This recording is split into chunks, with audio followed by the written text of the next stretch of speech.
Happy New Year to everybody here, applicants in the audience, and may it be a year that is productive, meaningful, and pleasurable for all of us.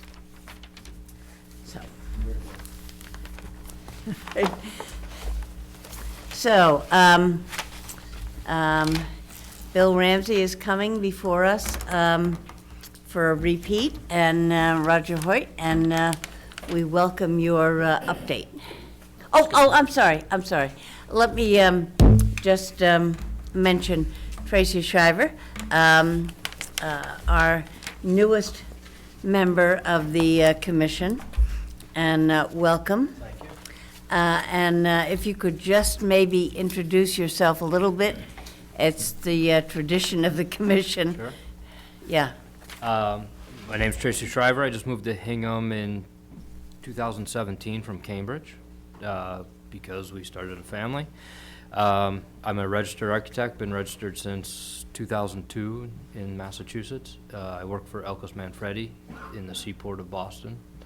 So happy to be here. Well, Welcome. We welcome you. Thank you.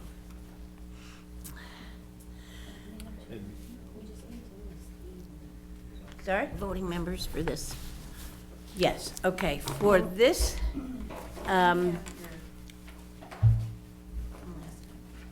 yeah. So the voting members for this application will be the same as for December 12th. Would be you, Hans, Catherine, Ben, and Justin. and Justin. Okay. I will be recusing myself, Madam Yes. Chair. That's what I will. Okay, thanks, Mike. Stays lit. Yeah.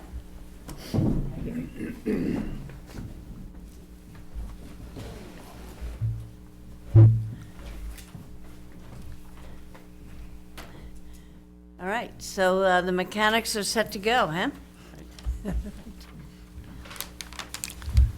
So thank you for having us back. Bill Ramsey, 55 North Street. Thanks for having us back again. Also appreciate those who came on the site visit last Saturday. I think that was beneficial to the project. What we've done since our last meeting in December, we did take the feedback from the board, and we have readjusted the plans, primarily with respect to the top of the house, the dormers, and the pitch of the roof has been adjusted, and I'm going to have Roger speak to the details of it. We adjusted the look of the front of the porch, and that was a concern, obviously, by the commission, so we have adjusted with respect to the look of the porch. And we also adjusted the pitch of the farmer's roof porch as well to make it look more like what the porch is now.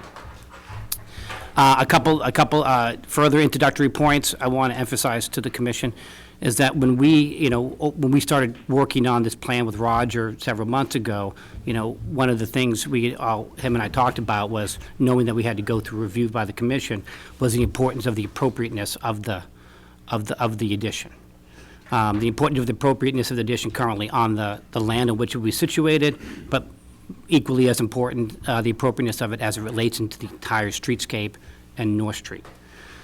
So when we came in with our initial plan, we advancing the house 12 feet from the original house, so not from the porch.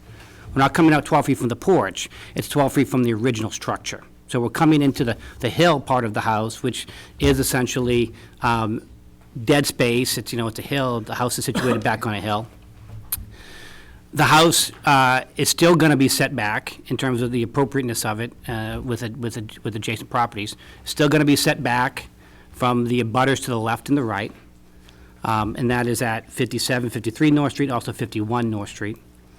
It's going to be much smaller in size in terms of massing and height than both of those buildings, but certainly much smaller than 6 Station Street across the street from us, and the house that sits back from us on Ship Street, which is 11 Ship Street, Obviously, that's up on a hill, but it still would be smaller than them. The look from the street, when you're looking up the hill to the house from the street, I would submit to you that the look will still be appropriate with respect to the adjacent buildings. And in designing the plans, Roger took that into account. You know, how's it going to look for somebody walking down North Street? If they're standing in front of your house and looking up, how will this look in relation to the adjacent properties? So I would submit to you that we have taken a lot of efforts to try to make it look appropriate, to make it fit in. As I noted last time, I love where I live. I love the location. Lived there since 2007. Wouldn't change anything about buying the house in 2007. But it's not a great-looking house. It isn't. And if you look at 51, 57, 53, and you look at 51 North Street, they have that beautiful wood, you know, they come out. I do like, you know, the house, we had set back a little bit, but I think the improvements that this project will give to the district will be the removal of the vinyl siding, which is pre-existing non-conforming, the removal of the vinyl windows, the replacement of the porch, and as I spoke at the last meeting, the porch is unfortunately rotting and showing its age. The pilings are starting to come apart, rotting a little bit, so that's going to have to be redone anyway. I think within a year or two, it may be structurally unsafe because of what holds up the top of the roof.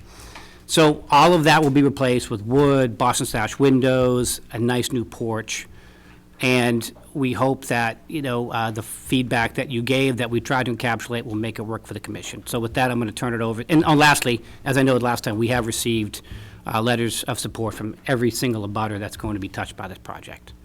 So with that, then I'll turn it over to Roger to speak to the details of it, and we can answer any questions you have. One of the things that I tried to do with this latest version, if you originally saw you, I think it was on December 12th, we had a presentation, and then we prepared drawings for you for our site walkthrough on last Saturday. And based on some of the comments made in that presentation, we actually I had 10 copies made of the latest, and that would have, for instance, on page 6, on your previous submittals, there were 3. For instance, this is the front elevation. This is the existing in the upper left.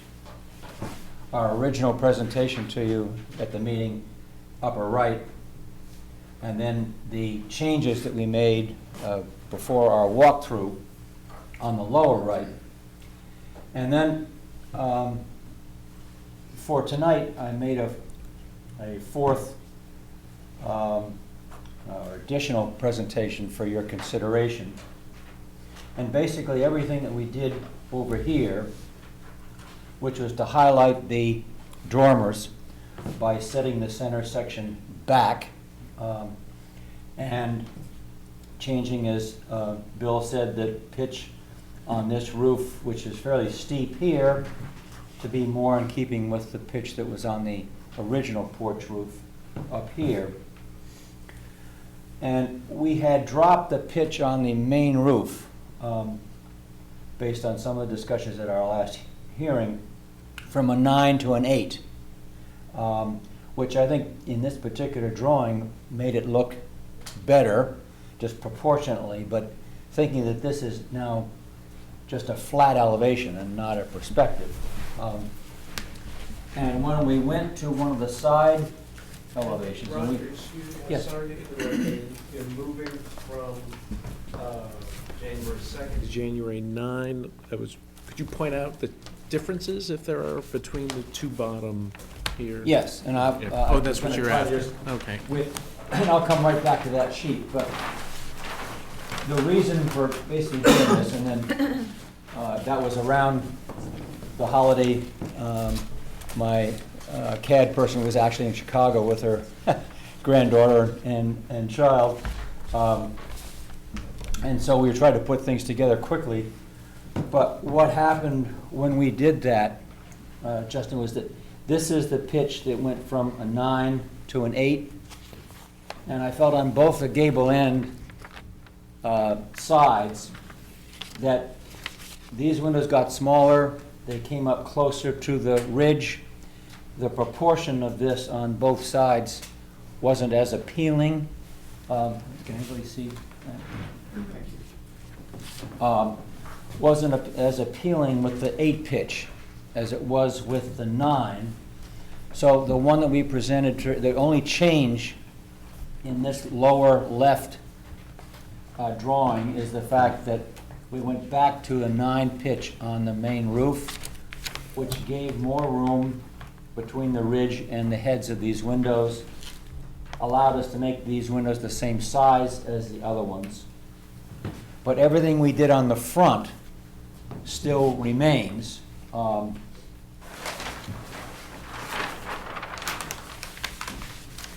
So what you see then is about a 3-foot difference between the ridge line here and the ridge line here, and it basically was to try to bring the proportion of the gable ends back into play in terms of what I thought was a much better look in terms of the overall look of the 2 gable end sides of the house. We did make the changes, as I said, trying to emphasize the dormers by setting the center section back so that these really do have a feeling that they're separate like on the existing house. We also changed the pitch of this roof. We changed that we had 4 doors, if you remember correctly, here, and we changed that to 3 windows in the living room with a door on either side to get access to the front porch. And I think we discussed as well the issue about, because we're now further down the slope of the front of the house, that to try to stop and come up stairs like there are right now to the door here, there'd probably be 8 or 9 steps because of the pitch of the driveway and the front yard going down. So we actually had the access to the porch from the grade coming back from the side here, coming back up. So that's right in here, and thereby still being able to maintain the 3 stairs to get up to the porch and to that door. So those were the basic changes. We also changed down below. As you can see, we had 4 windows here in the basement, and this is a finished basement. It's finished now. It's a playroom in the front, storage, mechanical in the back.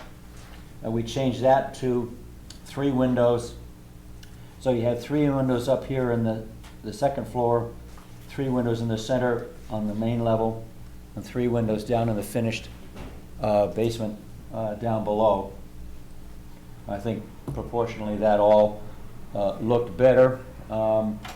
We really were presenting to you this as a final version of this, but if, again, having all this document on one page, hopefully we'll be able to discuss what other options that we want to and try to get approval from you so we can move forward with the project. There was very little change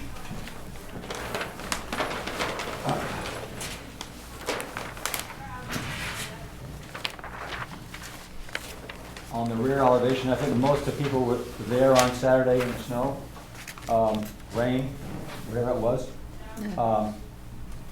I know my sheets all got soaked during that, so that's why I presented new ones with you for tonight. But there's really not much change up here. But again, I think you can see how this lower pitch, it's here, has a different shape and feeling proportion to it than it does over here with the slightly higher pitch. Again, the top of this roof is basically 3.5 feet, I think, higher than the existing ridge of the house right now, but lower than the roof's ridges on both the houses to the left and to the right, 51 to the right and 57, I think it is. 51, 57, 53, yeah.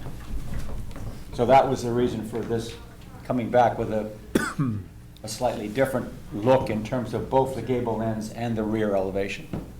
Even though this is not, you can't see this from the street, but it's indicative, I think, of the change in the proportion of the gable ends.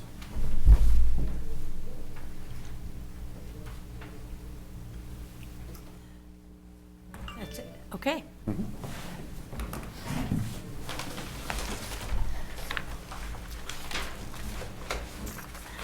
So, sorry. Moving forward, comments from the audience about the proposal? I love it.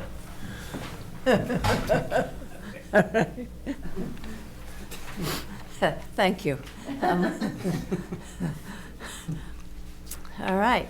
So, commission members, what would you say? Question I have, you're taking the aluminum siding off, will you need to replace the siding underneath, or, you know, what condition it is in? Assuming we would. From what we yes. I see, think it probably would. yes, the condition of the siding below is not good. So the intention, the scope of the work would be to replace the aluminum siding with a clapboard, a wood clapboard that would be in keeping with the district's finishes. And the same would be, I think Bill had said, the windows will be Boston sash, will be wood window, the trim would all, again, we like to use the Winslow pine, which is a clear pine primed and without knots. So it's a pretty good material. So the entire surface of the house would be changed, and the roof, the entire roof, of course, most of it comes off because of the change in shape. And that would be asphalt, the architectural grade asphalt shingle. And I think that's, again, all fascias, corner boards would be the same Windsor pine material.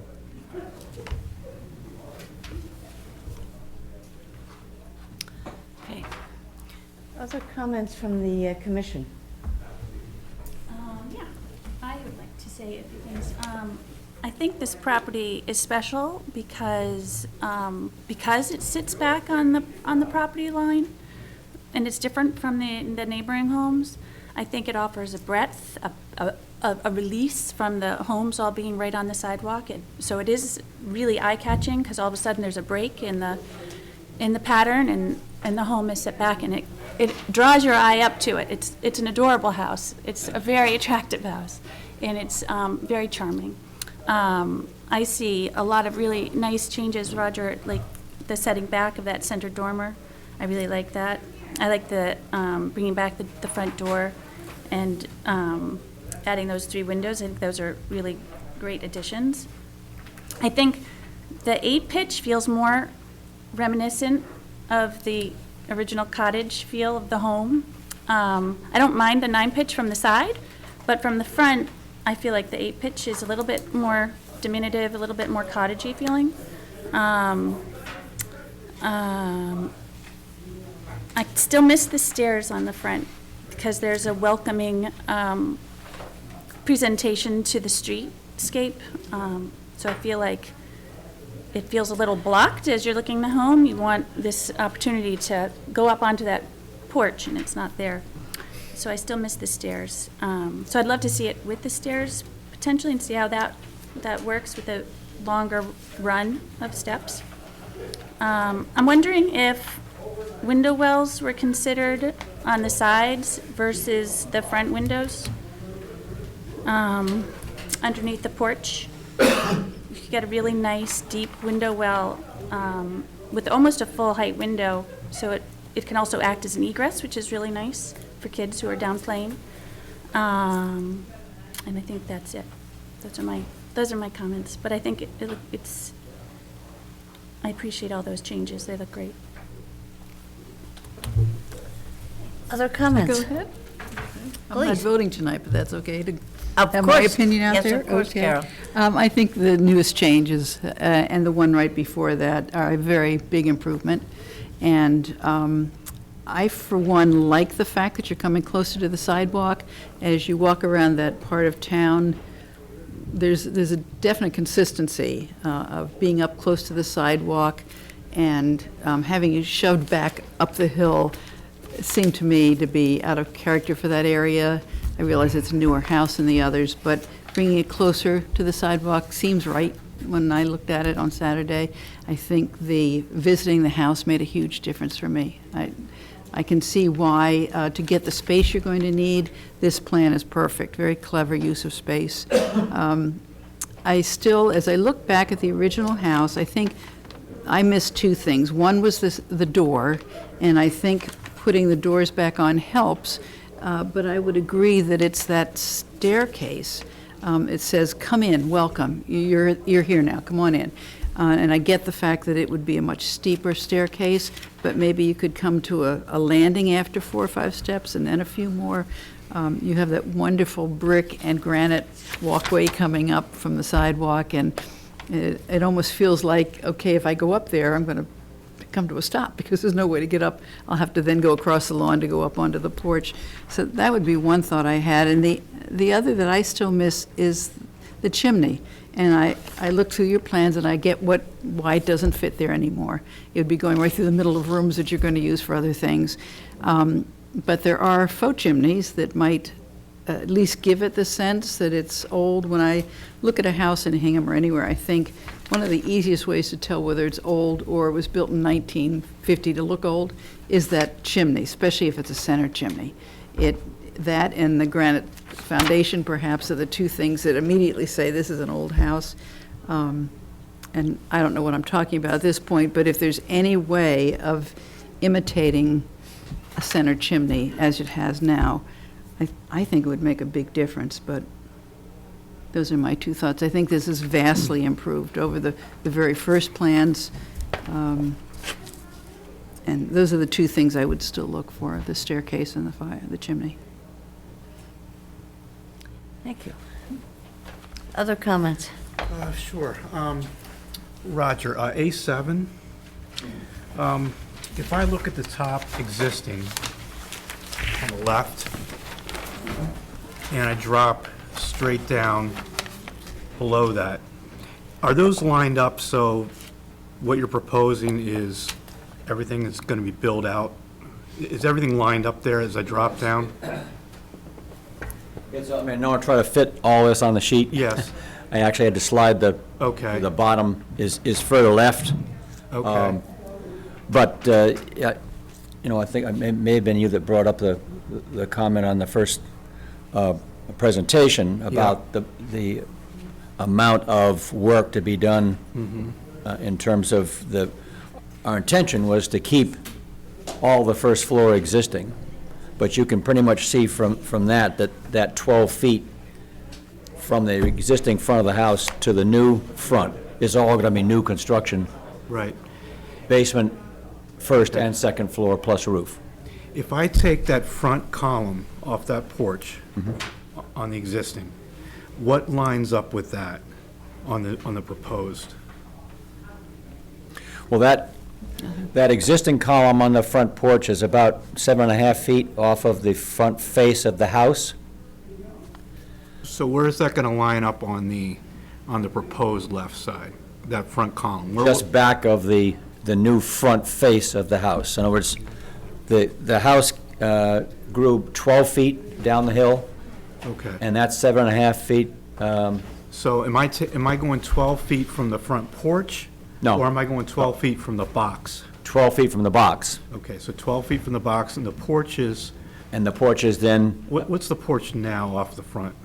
porch off the front now is about 7. About 7. So I'm going another 5 feet past the front of the porch, is that? Yes. Correct. Okay. All right. So we talked about a demolition plan for last time. Is that this front page? Well, I didn't have a chance to actually do a demolition plan for your hearing tonight. Okay. But it's something that Okay, we've looked at in terms of the scope, okay, and our intention is to keep the first floor, all the first floor existing framing is staying as it is, and then the frame for the new section will be added to that. And because of the change in the roof and the plate heights, we talked about actually taking the existing walls. If you look at these side elevation, there's not much of that wall left by the time we get finished. yeah, So the demolition would include the second floor walls on 3 sides. okay. So for me to get comfortable with this, I would like to see a demolition plan, what you're planning on taking down here. It's something that I brought up in the last meeting. I was concerned by the amount of demo that was going on versus what's existing now. So I would like to see that in order to take the leap. The other thing is, I like the traditional front porch design, just the bump out. I think the integration here, I understand what you're trying to do, and it's a challenging space and project that you're working with in terms of the land, but I'm in favor of something a little more traditional on the porch, not the integration setback into the house. So that's historically and traditionally what you see with these homes. I know you're working with the hill and everything, but if you can get that for me, that would be something that would be important. I think the walkway up, as some other members have brought up with some steps, I think would add a lot here too. So, Roger, with the lot, I get the 12 feet forward, what you're trying to do. Is there any room in the back where, you can work with the back a little bit, so you don't have to, you can still have the porch, a traditional porch, but you don't have to move everything forward? Is that at all possible? I guess is what I'm asking.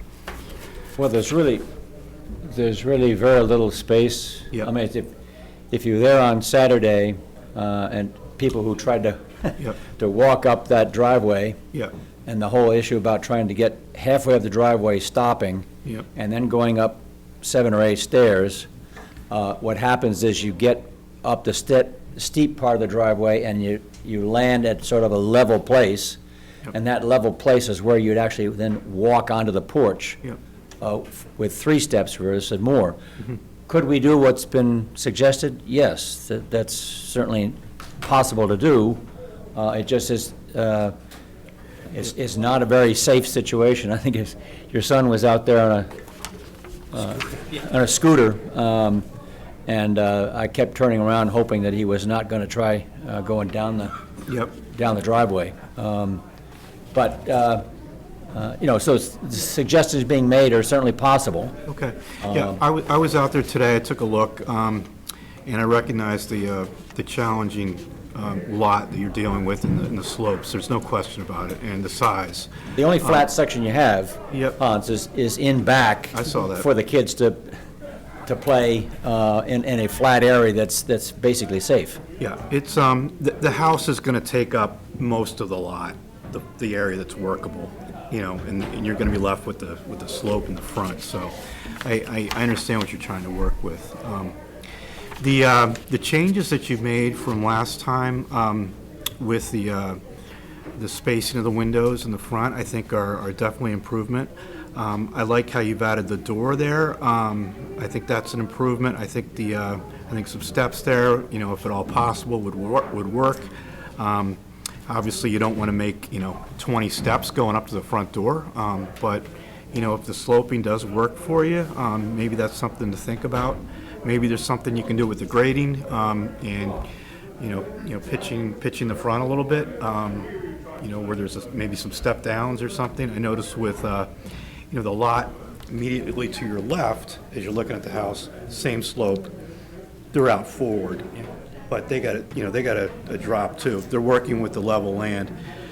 The houses on the right, it's a little bit different in that the slopes aren't the same as what you have. So they've got a little bit more flexibility over there, I think, next door. So I see what you're up against here in terms of expansion, believe me. I'll leave it there for right now. All right. Well,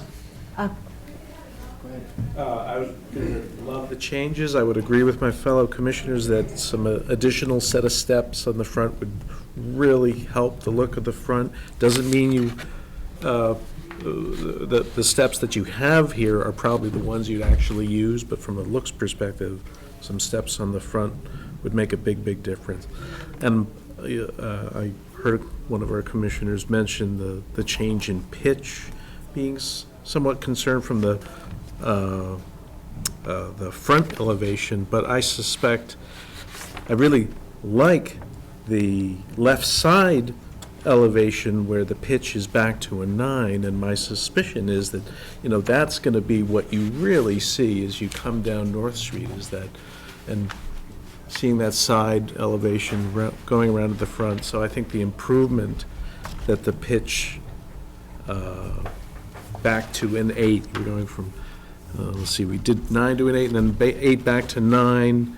The 9 pitch side really looks better, I would, and I also would echo or support the idea that the basement windows in the front, maybe a little bit of window well, just to, even if it's not completely hiding those front windows, those are a little, they don't feel quite as authentic looking as the rest of the Could house. there be window wells on the sides, maybe on the right side of the house, to supply light, natural light to the playroom instead of the front?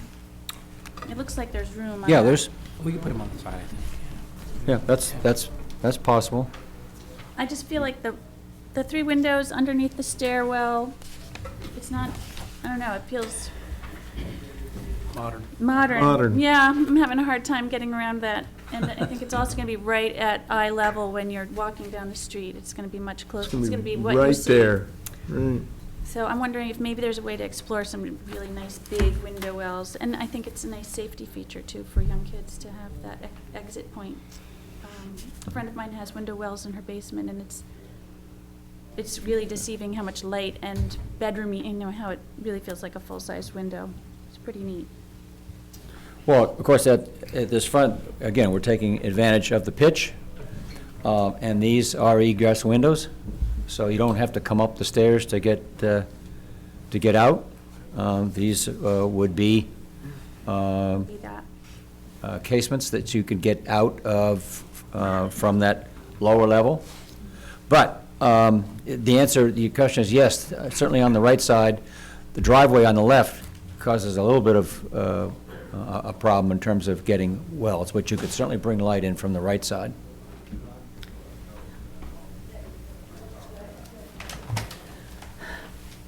Ben?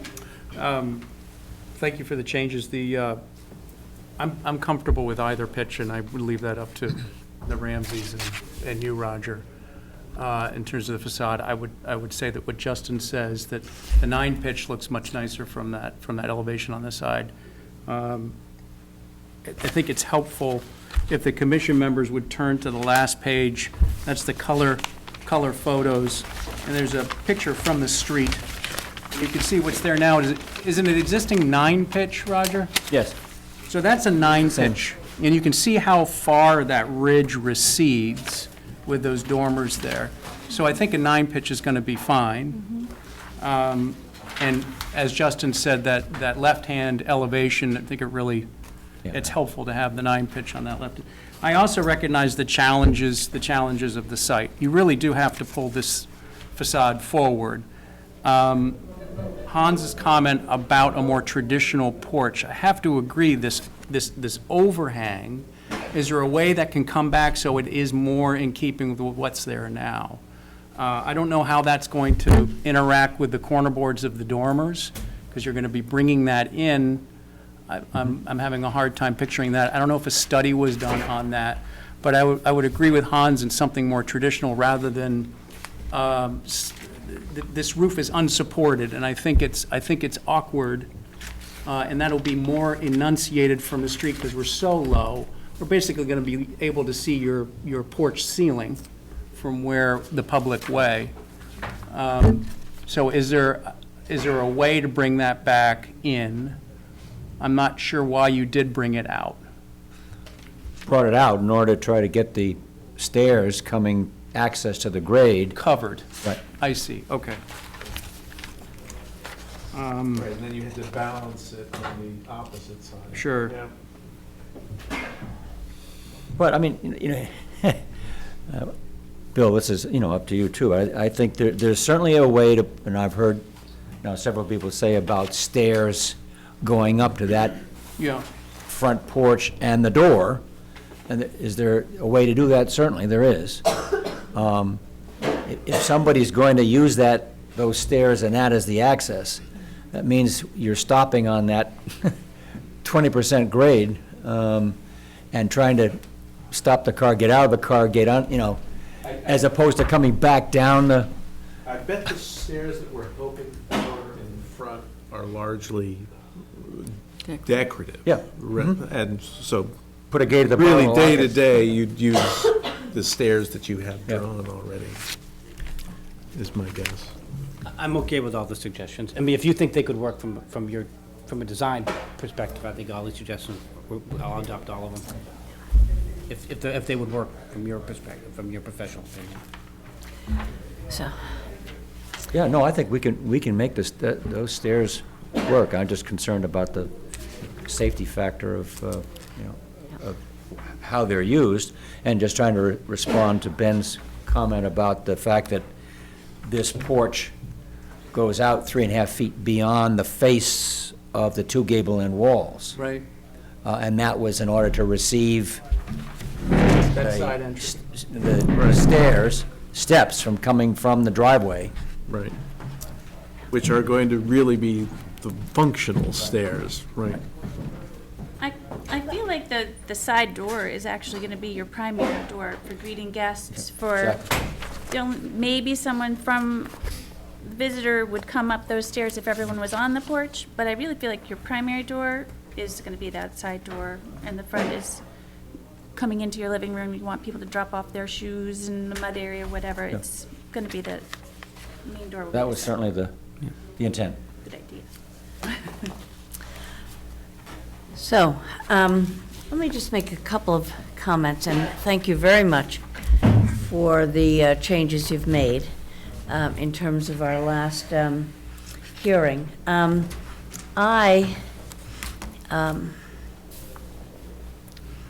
think that the identity of the house should be preserved to the extent that's possible, which I see it as a bungalow, simple bungalow, and so forth, that you want to change for more contemporary living, and I certainly understand that. But I do think the identity of the house is as a bungalow, and I think that should be preserved to the extent that's possible. With that in mind, keeping the facade as much as possible, I think is important, and I think you've changed different things to keep the facade, but, I would probably even advocate for more simplicity of the facade, given the identity of the house. Second, the dormers. I think the two dormers, sorry, I think the two dormers are important. The third dormer, I'm just not in favor of that in terms of the facade of the house and the simplicity of the bungalow style. Secondly, you know, we've talked about the grade transition and the grade up and so forth. You know, maybe a knoll could be introduced to make a transition for grade that would be smoother than the step up, to allow the base of the porch to be reduced in height. That might be beneficial in terms of its access to the streetscape. So that would be what I might suggest in terms of what you're proposing. But I certainly understand the need to contemporize the house, but I would say not at the expense of its identity as a really wonderful bungalow at the turn of the 20th century. So.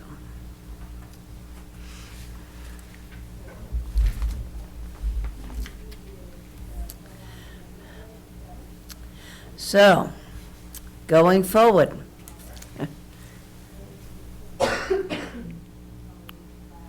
Can I ask one more question? Yeah. On A7, Roger, I'm just looking at the plot plan where you got the bulkhead going off the back. Is it possible to just shift the whole second floor back 7 feet? Just move the whole massing, just without losing the backyard that you want? Can you?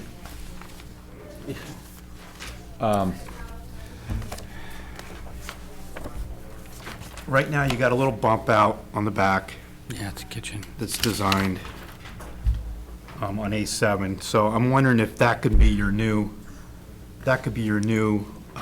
line for the backyard, if you were to move that mass back. So, you know, maybe you can preserve this, you know, the bungalow and kind of the front facade. Some people are talking about preserve the front porch. I mean, you lose some of the backyard, I get that, but I'm just wondering if there's any room back there, and you can still have a little deck in the backyard area with 7 foot kind of. The goal would be so the porch would not have a house Yes. by the house? So you get a more traditional, you know, it looks a little bit more like what you have now, but you get the massing that you're, and the space that you're looking for. But, you know, maybe it's, and again, it's the backyard you're giving up. You're giving up 7 foot of the backyard or something. Because the backyard is so small, I'm I just know. so concerned about, that's the only spot. And, we do have the front part of the house, but it's a hill. Yep. On a busy street. So that was, well, certainly we looked at the back. I mean, obviously, as being commissioners, you see a lot of projects probably go off the back of the house and more than the front. Right. So we certainly looked about it, and we talked about it. Our Yeah. concern is losing any of that space back there, and Right. opposed to the dead space out front with the hill. I got you. That's interesting. Yeah, if you try to slide that whole thing Yeah, back here. I mean, I thought about, I talked about that a lot with Adrienne. I'm like, hey, can we push it back a little bit? I feel like I'm not sure who it was on the visit on Saturday, but one of the commissioners mentioned, hey, you get a lot, I see why you come forward, because the dead space of the hill, particularly exactly where it's coming. And that's kind of the intent of it. But it's a great suggestion, So, one I've thought about. okay, so given that, maybe instead of going back, you just kind of, you work with the hill a little bit and you do some grading adjustments so you can still have the porch, more traditional porch. So you do come out, but then then you set back the second floor on that porch a little bit. So maybe you get the 7 foot there, but you're coming out. Maybe give 3 foot in the front, maybe give 3 foot in the back, something like that.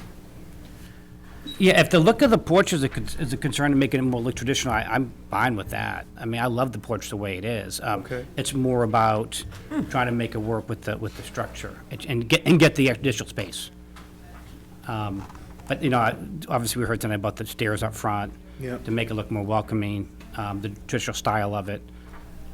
So we can definitely, take a look at that. The space is a big part of the addition as well, though. Yep. It's challenging. If you look at that upper left elevation on A6, and you can see that there's, with the lattice work that's there, there's not an awful lot of difference between what's exposed underneath that porch now and what would be exposed with the porch as in the new location.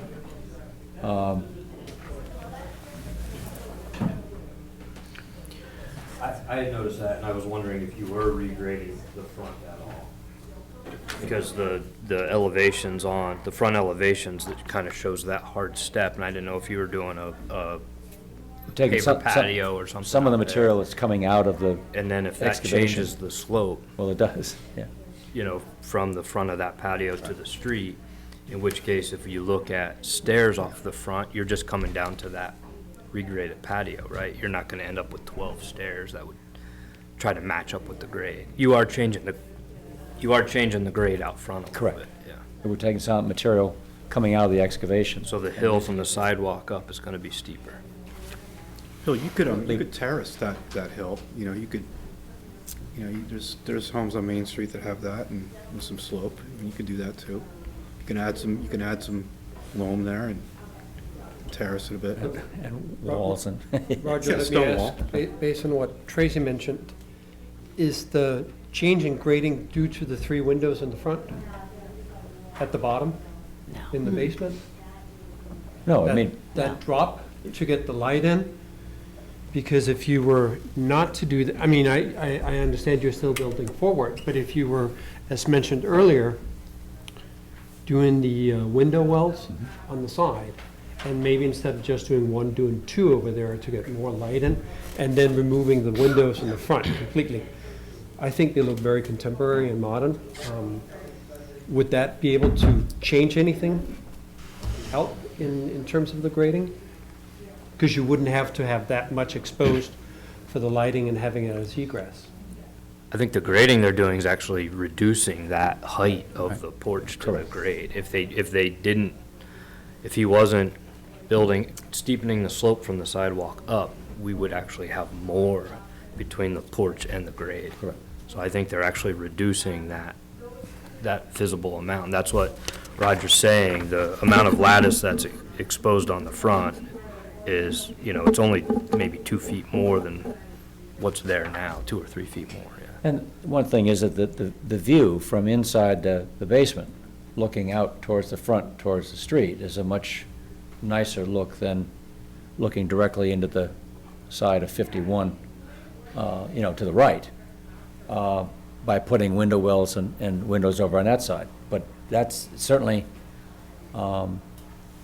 if those 3 windows, you know, are an issue with the commission in terms of its visual, you know, that certainly can be done.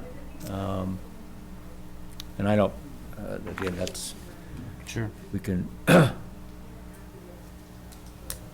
there's enough room on that right side to get windows, and probably 2 at least, and maybe 3.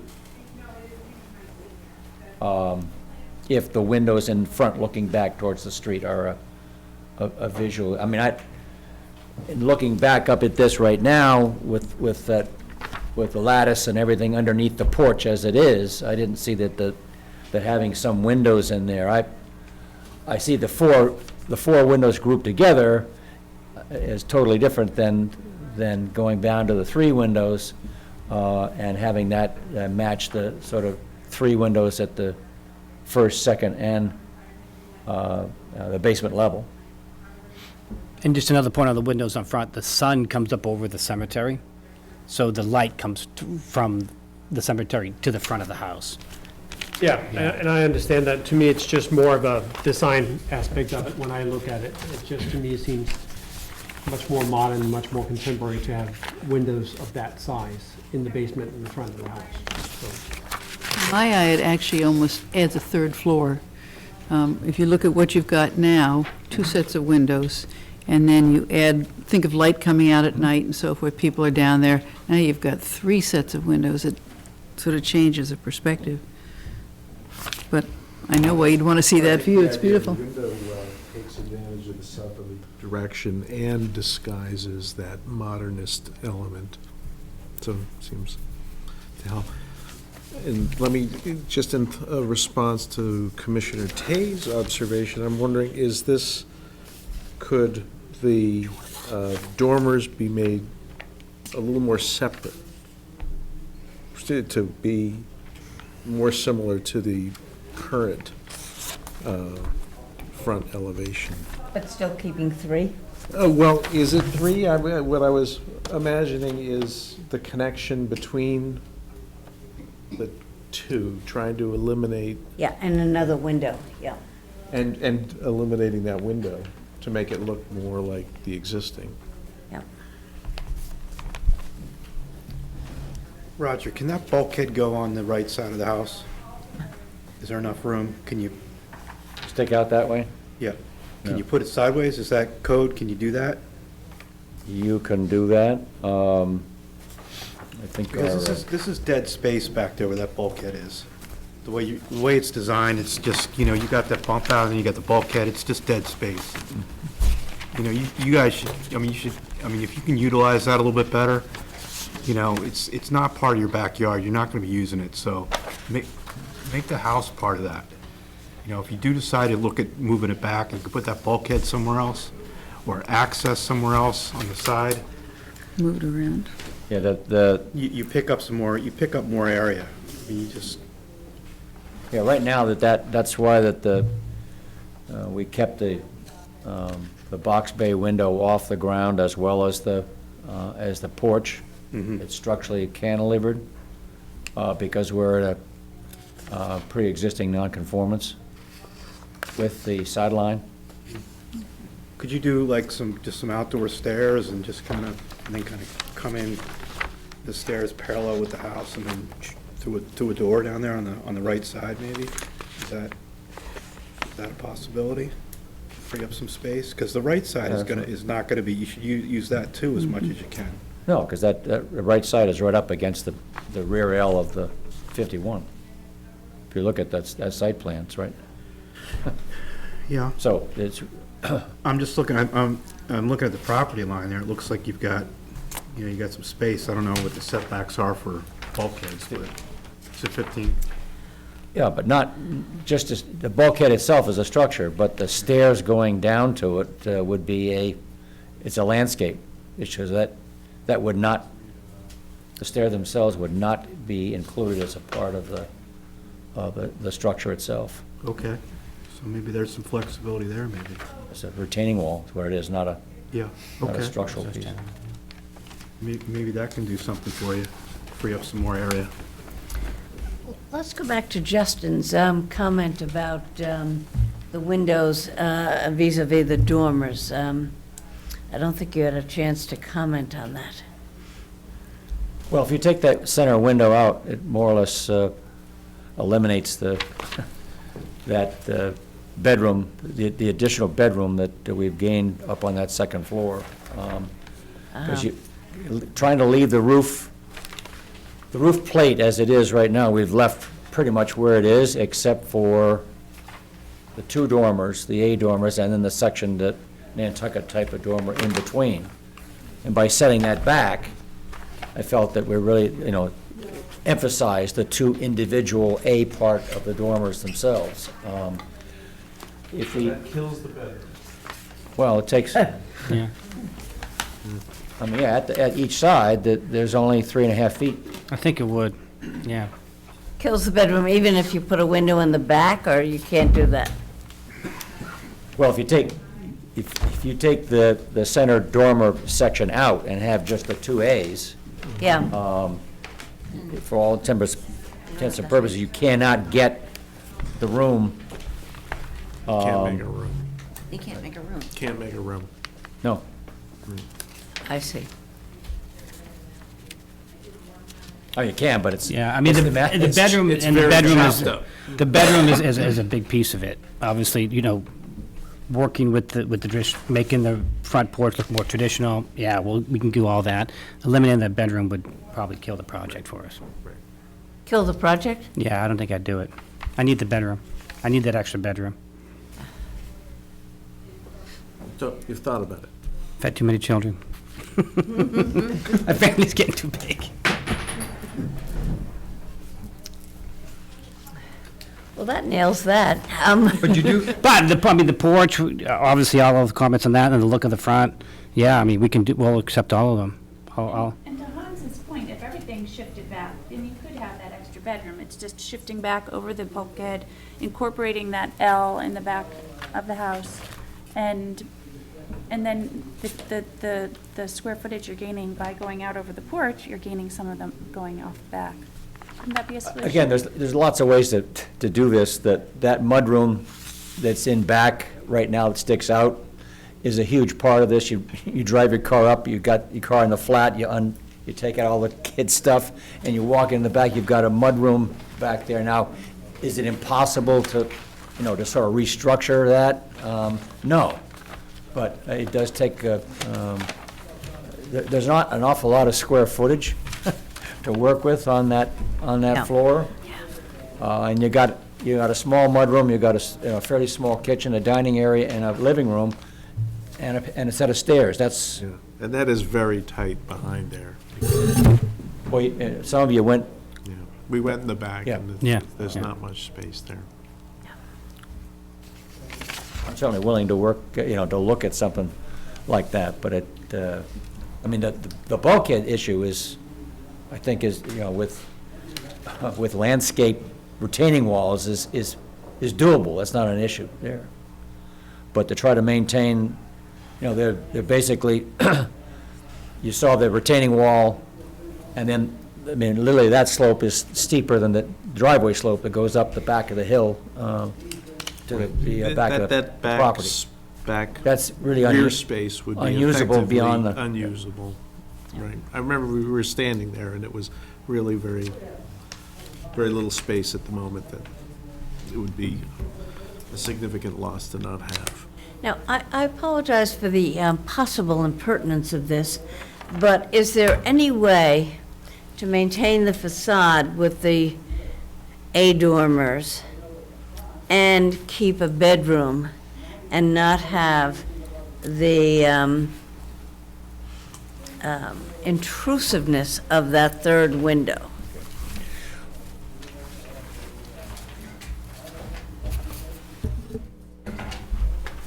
Well, it says up to, Bill, it's up to you. yeah, I don't know how. And have it flat. If you had, I mean, it's. I'm looking at the facade aspect of Yeah. it in terms of the original design. right. I'm not looking at the needed functionality. Right. Right. I get, I'm not opposed to the needed functionality, but, I'm really interested in maintaining the facade, the original facade, to the extent that's possible. what we tried to do here was to maintain with the character of all those, two-story, full-height, hip roof Yeah, houses all along North Street on Yeah. that side, to maintain this as a more of a, bungalow cottage look to it. Yeah, And- yeah. And I think the big piece of that is keeping that plate height of that roof instead of going up a full two-story. There's two houses down on the right, there's a half colonial, which, has that sort of same width as this, but another, 4 or 5 foot of height because of where the plate height is on the second floor, which changes the whole Yeah. sort of proportion of it. So our thought was to try to maintain the proportion of this look of the front. And the way to do that was to try to get, usable space in the front of this house for that fourth bedroom on the second floor. The two bedrooms that are in, the one in back is fairly good size. The two in the middle are fairly small, but still, are reasonable size, single-person rooms.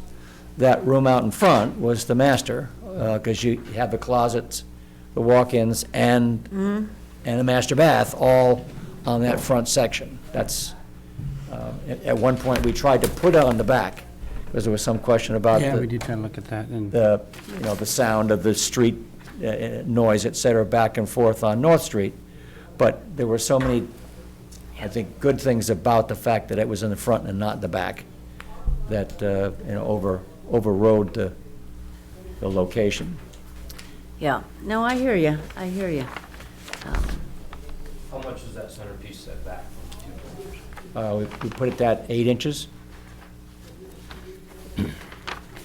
I mean, again, does the room work if we go back a foot or 14? Yes, of course. But it breaks it up. Yeah, I mean, it makes, there's access getting into the closets and into the bathroom.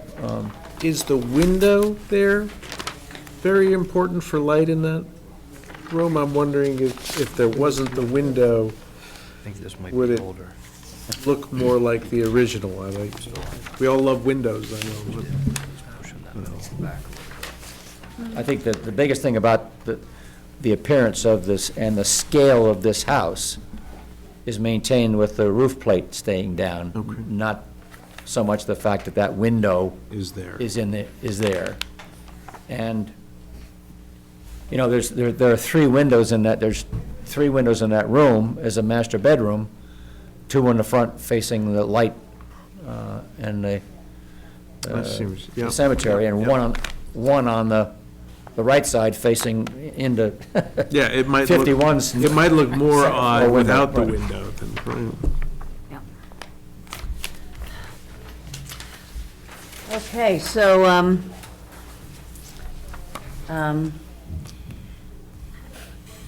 what's the pleasure of the commission? We've really had a plethora of ideas. And appreciate any forbearance you can offer on the deconstruction of your project. Would it be helpful to make a list of the suggestions and see how many of us agree on one thing or another? That could be, Carol. What about Carol's suggestion? What do you think? All the suggestions. And so the suggestions, and then where do we go with them? Well, maybe if we list them, we'll realize that maybe only one person's interested in something and 10 are interested in something. Right. None of us, but. we do this? Sure. We can. So I think Ben is poised to make a list. I have my pen. Ben will be the stairs. secretary for the commission. Okay. Front stairs? front stairs, item, Basement I heard that. windows. and was it basement window wells? Let's do one at a time, then we Right. can vote individually on, Right. yeah. Can we do that? Sure. All right, so the basement windows. There was a traditional porch, Hans? Yes.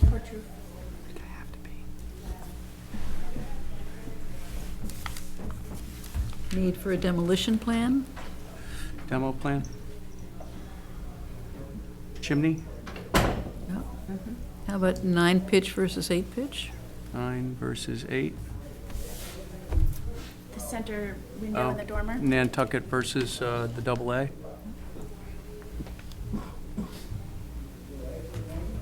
Moving the front basement porch windows? Does that fall under, so we mentioned basement windows, but does that fall under the window wells that you're talking about? On the side?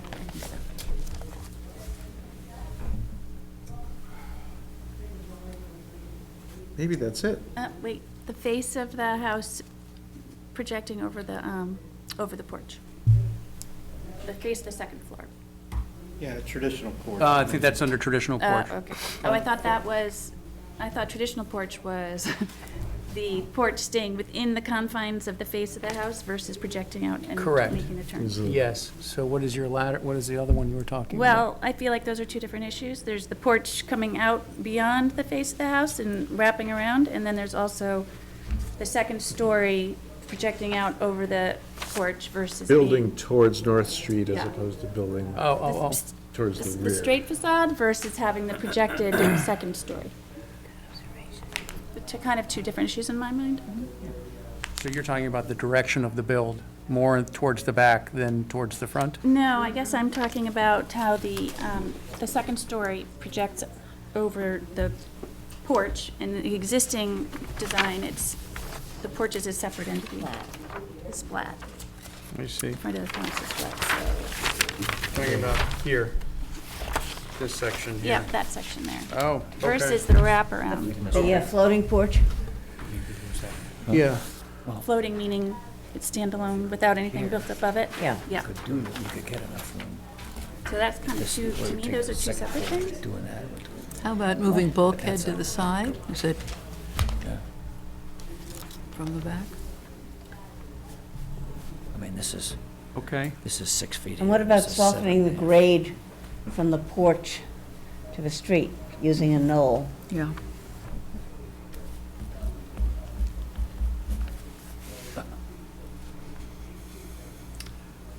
K-N-O-L-L?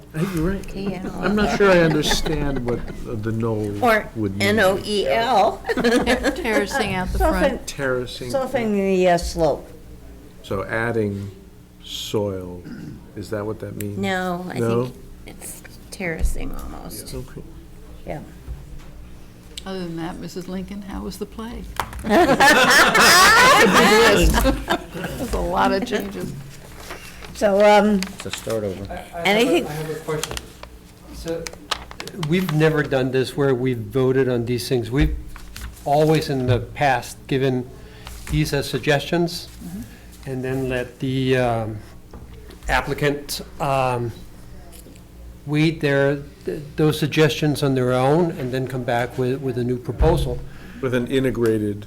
Correct. proposal, Yeah. It might be that based on the list of suggestions, Roger is going to take something and highlight it, and I think it becomes very dangerous if we start voting on all those as an individual Right. item, and then on top of that, there's going to be who's voting members and who are not voting members.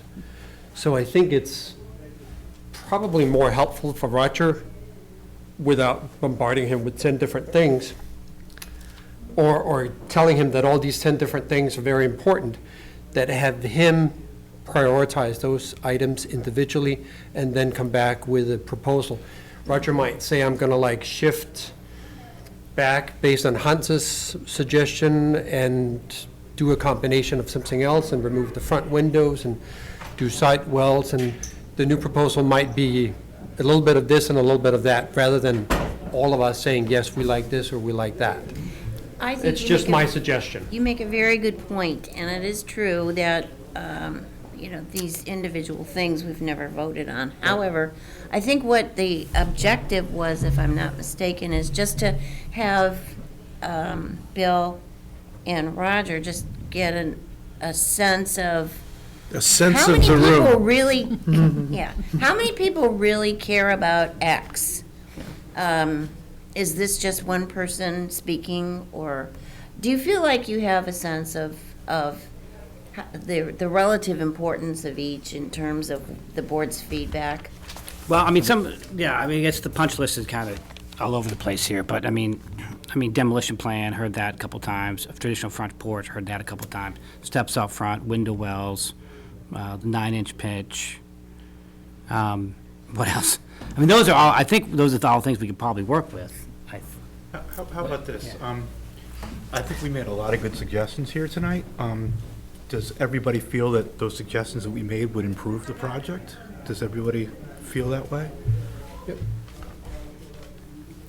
Anybody feel that we're overreaching on any of them? The only thing that I thought might have been too much of an ask is to go backwards rather than forward. and that would mean, That would mean Building out the back. building out the back rather than the proposal to use the space in the front. I think that sounds so challenging. But to Hans's argument, the bulkhead that's there currently is that space. So if the entrance to the basement could be moved off to the side, that space would still be that space. Now it would just be usable space instead, so. But And right now, the house has 3 doorways in, maybe perhaps by integrating the side door and the mudroom door, creating one entry point, extra entry point beyond the front one. Maybe that would simplify the floor plan inside. So consolidating the new side door and the mudroom and making a one entry point will give you a little bit more room to play on the first floor if you decided to shift back and use that space around the bulkhead. Because it's 3 entrances, it's a smallish house. Maybe you don't need all 3. Maybe. No, I think, again, the issue about when you come to the site, parking on North Street's not a great idea, especially right there with a bus stop, et cetera. So anybody coming to the site, is going to drive up and get to the flat.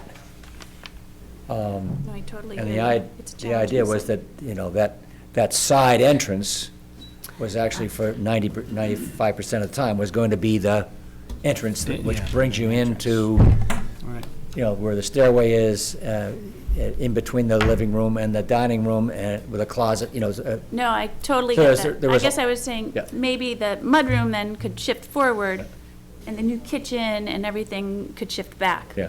Again, the problem, not the problem, this house, because of its narrowness, It's narrow. and you've got a stairway to get up and down, which takes even more of it out. Yep. It was really beneficial to have that existing bump out where it is right now that we turned in. Right now, it's part of the kitchen. But turn that into a mudroom for, for the family, No. to be able to use Totally appreciate and that. get into the house without having to go through all the sort of living, entertaining spaces. It was a good, No, it's a great idea. Yep. it might be helpful for us, I know we're way over our time, but to hear, there have been lots of ideas brought forward that, with a little direction, because this, we're talking about, in some cases, starting over again here. So to get some sense as to where we are with these ideas would be helpful for us to be able to respond to you. I mean, Virginia's issue about that center section between the 2 windows is a tough one, even if Yeah. we're able to move the whole second floor, slide it back 4, 5, 6, whatever it is, 6 feet, still maintain the 4 bedrooms upstairs, get the porch, get the second floor off of the porch, might work. But I'd just like to, it's still not going to change the issue of being able to,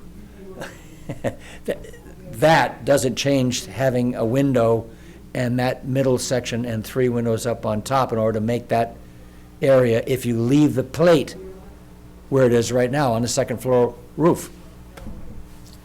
There's just not enough room height-wise to get that to work.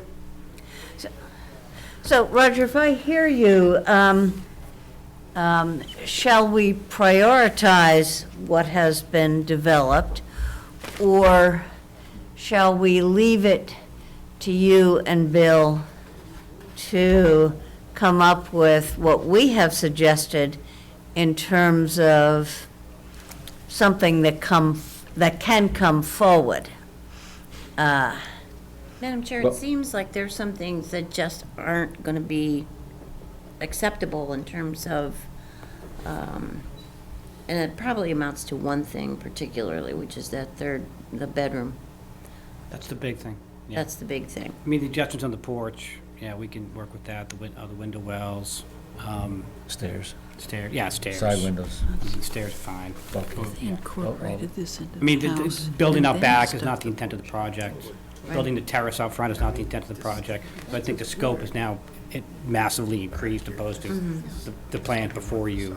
Even if they don't move it, So, what if they do this, make this part of the house and stick the porch. I mean, I think we were hopeful that we might You're coming out 20 feet. get some blessings this evening.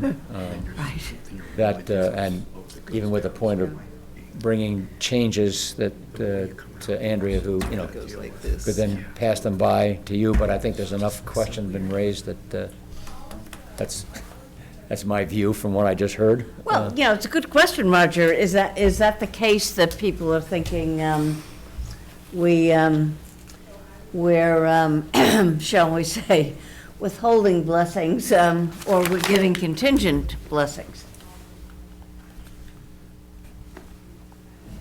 I think as a commission, given what has been raised, where are we going in terms of what can we support at this point in time and what needs to go forward? You know, and to be expeditiously respectful to progress. I'm sensing contingent. Sorry? I sense a contingent blessing.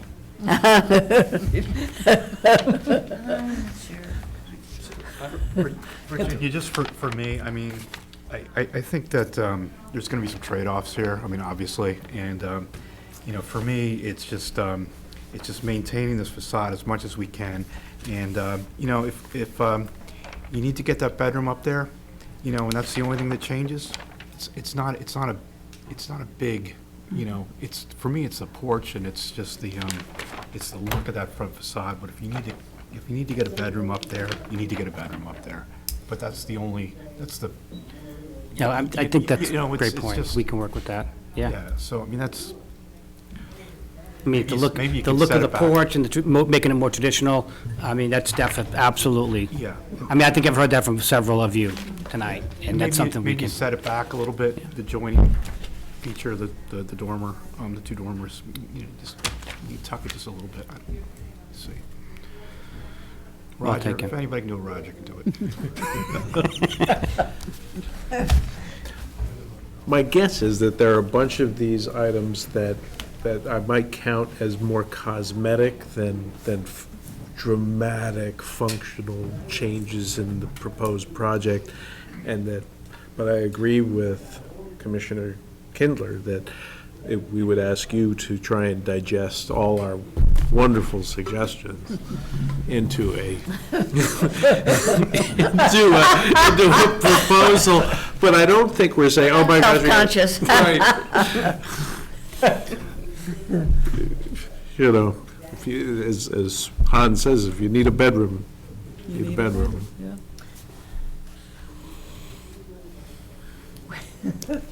Shall we continue this Are you- hearing? Yeah, are you meeting in 2 weeks?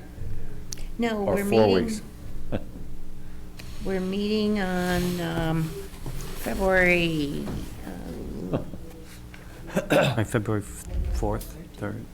13th, maybe. Oh, okay, good. Is it? 5 weeks? So shall we continue it rather than bring it to a conclusion tonight? I think so. See what Roger does. Okay, so I think we got our marching orders, work the porch a little bit, try to look at that top part, window wells, basement windows, making it look more traditional. Any other big picture things that we can add to our Faux list? chimney? Oh, your chimney's on here. I mean, that's almost the easiest one of the whole lot. I think so. I think that's a big one. That's an easy one. I mean, some of the other ones are, you know, start over again. But that's, you know, so if that's something that is missed visually, I mean, it's certainly one of the clearest things when you look at these 4 elevations. What is it that's not on the other 3? So, I have a sense of what it is that, I think so, yeah, this was helpful. Thank you. Well, I mean, seriously. That's the. very positive good energy natured we of get you. from- Appreciate your help. Yeah. Well, we appreciate your participation, obviously. what was the Well, date? thank you. It is the 13th, thank you. Okay, thank you. Thanks, everybody. Have a good night. Thank you. Yep, good night.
Thank you, Roger. Thank you, Roger.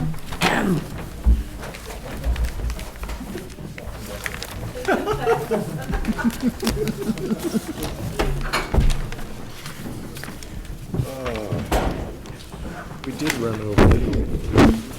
Yeah, it's an understatement.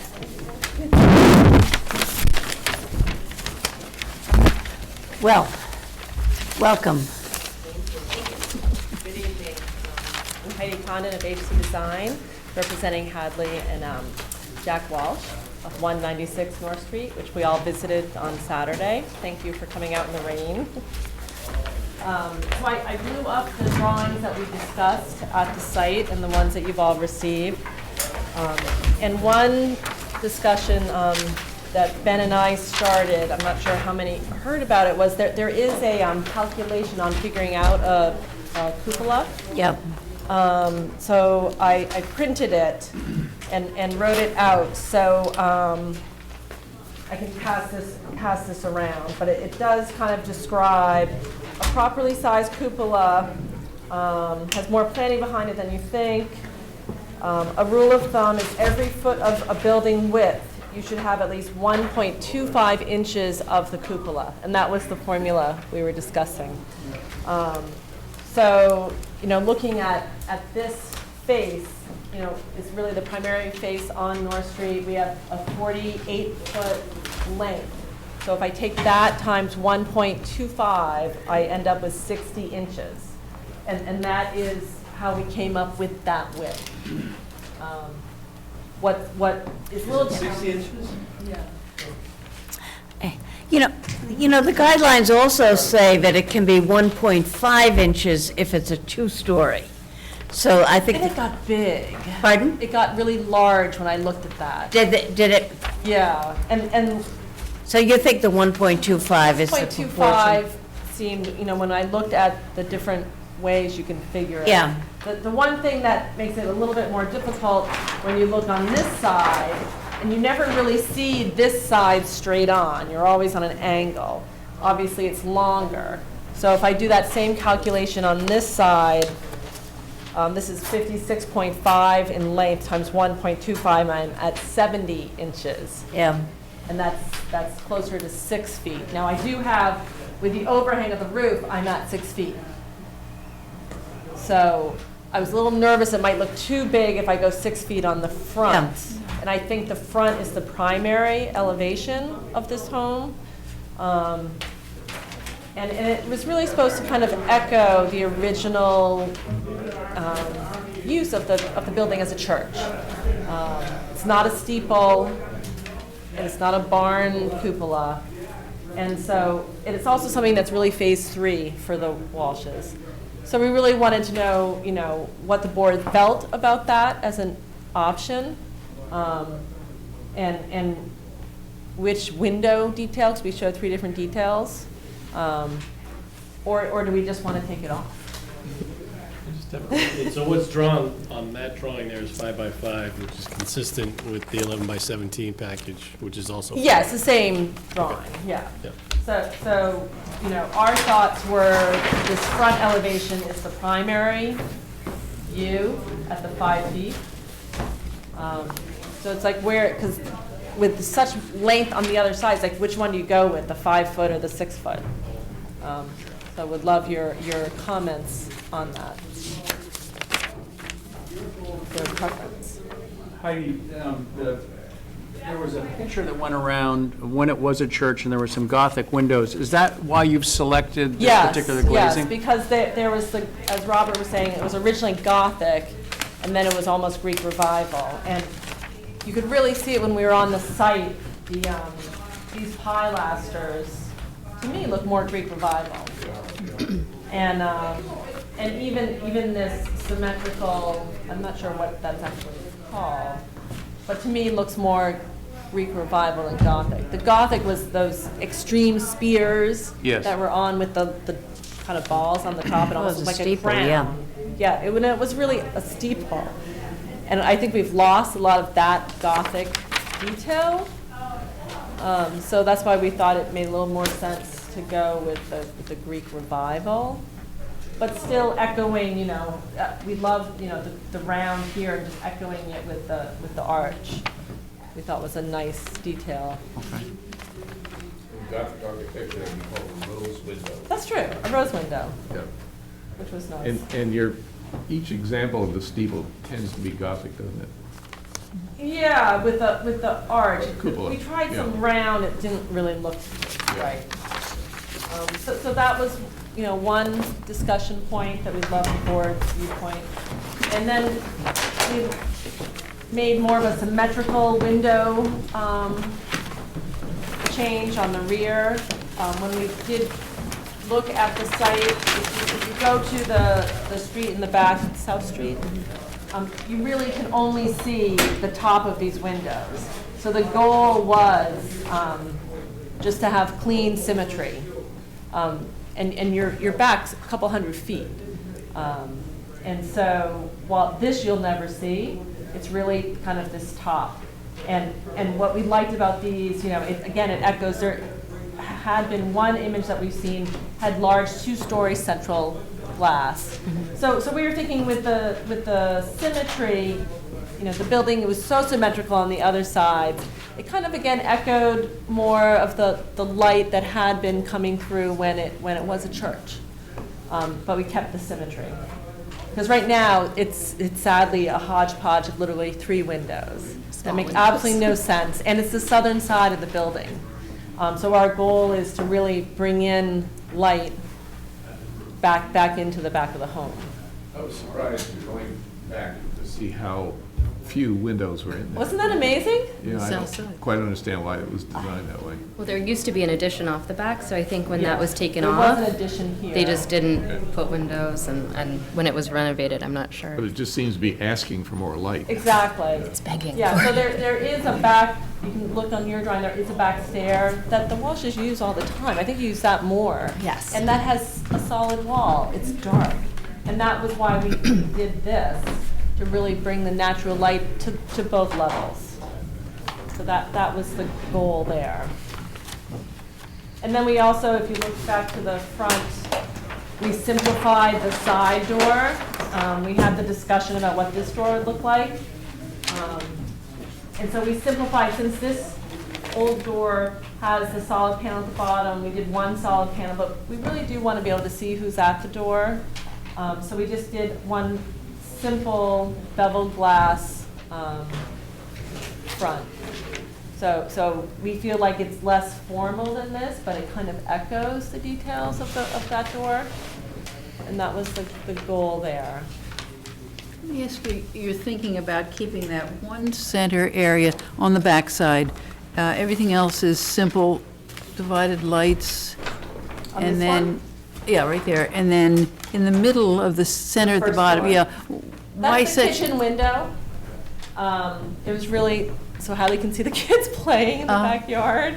And you cannot see that from a public way. Yeah, With the fence. even on a train going And 50 miles an yeah, hour. Yeah, I mean, and so that's really speaking of the function of this is the kitchen and this is the family room, and this is really where her children play, and they're quite young still, so she really wanted to be able to see them. So that was the goal there. Okay. So, anybody from the audience are you finished? I am. I'm sorry. Anybody from the audience? Clancy. Clancy works at HC Design. She's one of our newest employees. She thinks it's great. She thinks it's great. All right. Good to know. She really wanted to come and see what this process was all about this evening. Oh, my God. And we have a present for the board. We found a new source for the historic colors in Nantasket. So it's so much closer than going to South Weymouth. So I wanted to give you an extra copy. Because Clancy got maybe 5 copies for us. Oh, that's great. Thank you. But it's such a great resource. And it's Nantasket Paint and Hardware right on Nantasket Ave. So it's much closer than going to South Weymouth. Yeah. So I just, they're so helpful. So I thought you might like that. I have a quick question. Sure. Because I wasn't at the previous meeting. Is there an existing cupola? If you look at your photos, there is this odd, it's very, very small, and it's solid. I don't think it's even a bed Solid. anymore. So there was a transition at one time, so it's even smaller than what had been there when it was Yep. Oddfellows Hall. And it looks like it's an odd makeshift thing. So there's nothing there now? No, there is, it's just Okay, much but it's smaller small. than even that. It's Is there, You might be able to metal see it on box. your yeah, pictures in the I see it. back. So it's gone through kind of a metamorphosis. It used to be a I think vent, there I used to be a believe. vent. There's a huge industrial fan. Yeah. Like up So it is a vent. in the It was a attic vent. that's Yeah. been It's taken not down. anymore. It's solid. It's still there Which if is too anyone bad. wants And industrial. is the chimney, does it function? This chimney functions, Okay. yeah. That one. Proposed cupola was to allow light into the. Originally, yeah. So our goal is that this will allow light into our attic when we renovate Yeah, that yeah. space. So it's over the stairs. No, I see that. My only concern is if building department requires that chimney to get taller, because it would be This one? exhausting below the, I'll have to ask. because I thought there was a code issue about the There- chimney has to be higher than, Anything within and 10 they're- feet, since but they're usually next it's to each other, structure. yeah. I'll ask Michael. because I'd hate to see that chimney have to get Yeah, 8 no, we feet tall. wouldn't want that. And I have to see, I don't think they're parallel. They look like they are close, but it does say existing, verify, and field, so. Yeah, it's really hard to get up there. And maybe this can move forward too. Because the original, Bell tower, I don't know if you, I don't know what happened to the picture of the original, but the original yeah. Bell tower. bell tower was forward. So I Okay. can always push this forward. The goal was to have it over Yeah, the yeah, stairs. yeah. So I can certainly, juxtapose the fire, the chimney and the cupola. But that's a good point. It's not habitable, so even though it's above the height limit, that's allowed. Yeah. Would it make a difference if the windows were not functional, meaning open? It's more, it affects the draw. Right. That's what the code is about.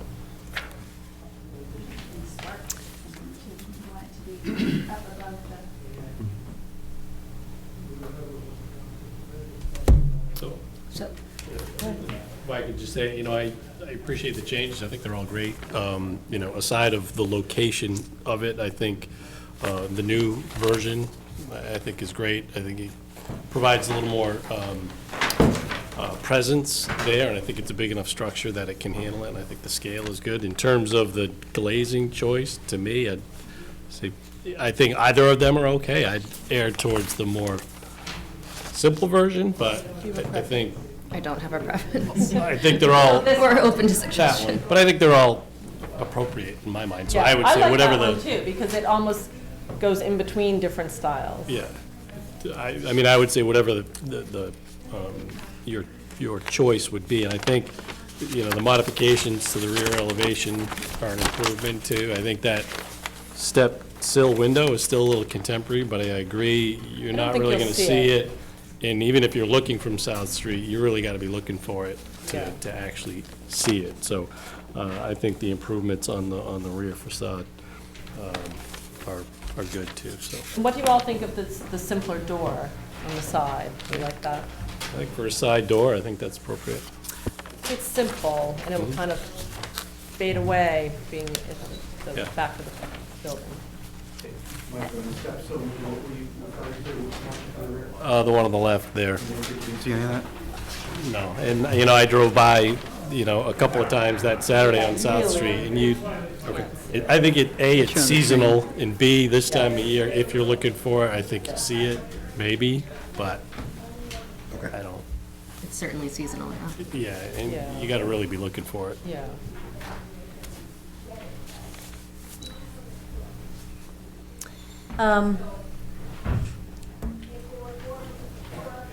At the risk of disrespectfully revisiting something, I know, Heidi, you're ready for it.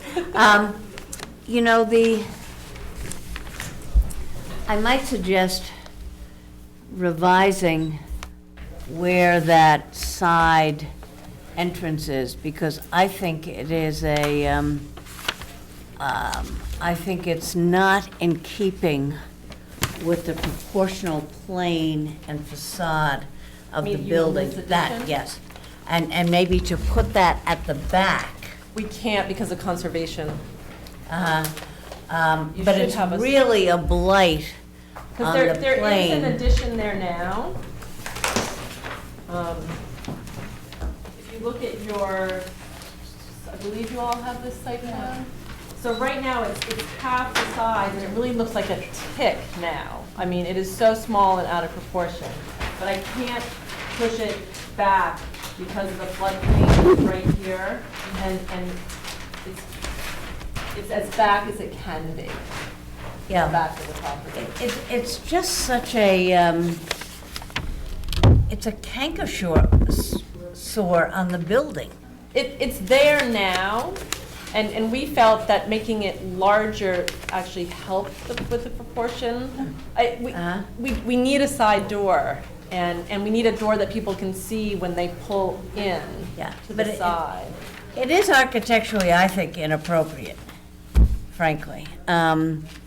You know, I appreciate the functional considerations, but, you know, I think to look at that building in terms of proportional and the facades and the planes, I think that side entrance, whether it was done before or not, I think is quite inappropriate. I mean, there's always been something on that side. If you look when it was the Oddfellows Hall, there was actually an addition back here. Yeah. So we feel like this is smaller, but there's always been a function for a side door back there Yeah. and yeah. an addition.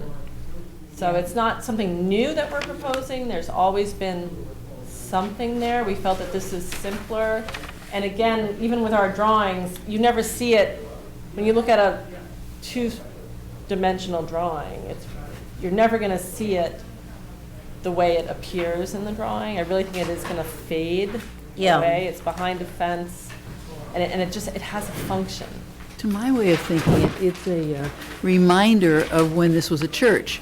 I'm thinking around town of any church I've been to, there's always a side There's entrance. always a side. Something added, That's it's never a true. complete And I think square when box. when it was Oddfellows Hall, it was a dance hall. Yeah. And there was always this side, there was a whole addition back there.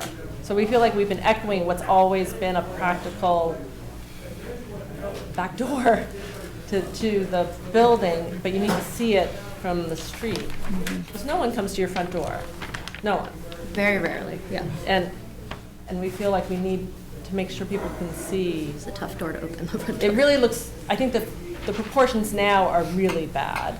So our goal was to give it a little more presence and function as what they need as a back door.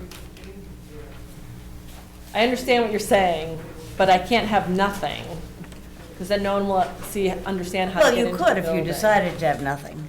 But then no one would even know how to enter the building.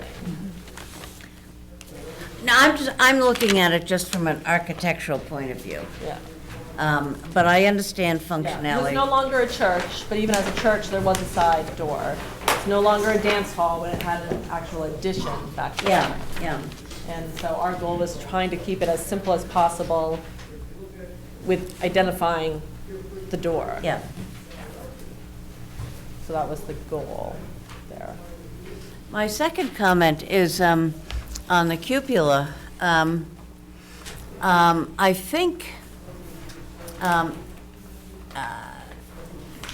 I think that the cupola should respect that it's a residence, not a church, in terms of its design.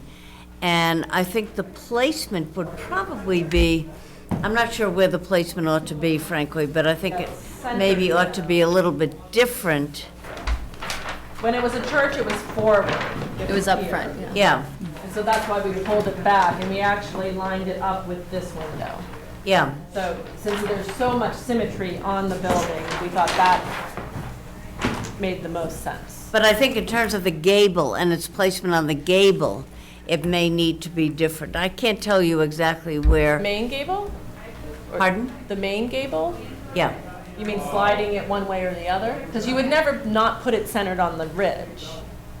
Right, but typically it wasn't centered, I think for a church, it wasn't centered on the No, for ridge. church, it was always down here. Yeah. So that's why we felt as a residence, it made more sense to have some relationship to something else on the building. Yeah, okay, all right, yeah. But you're right, yeah, when it was a church, it was here. And Yeah. We had it there at one point, and it looked funny. Right. And so we pulled it back. I think it was maybe even the original.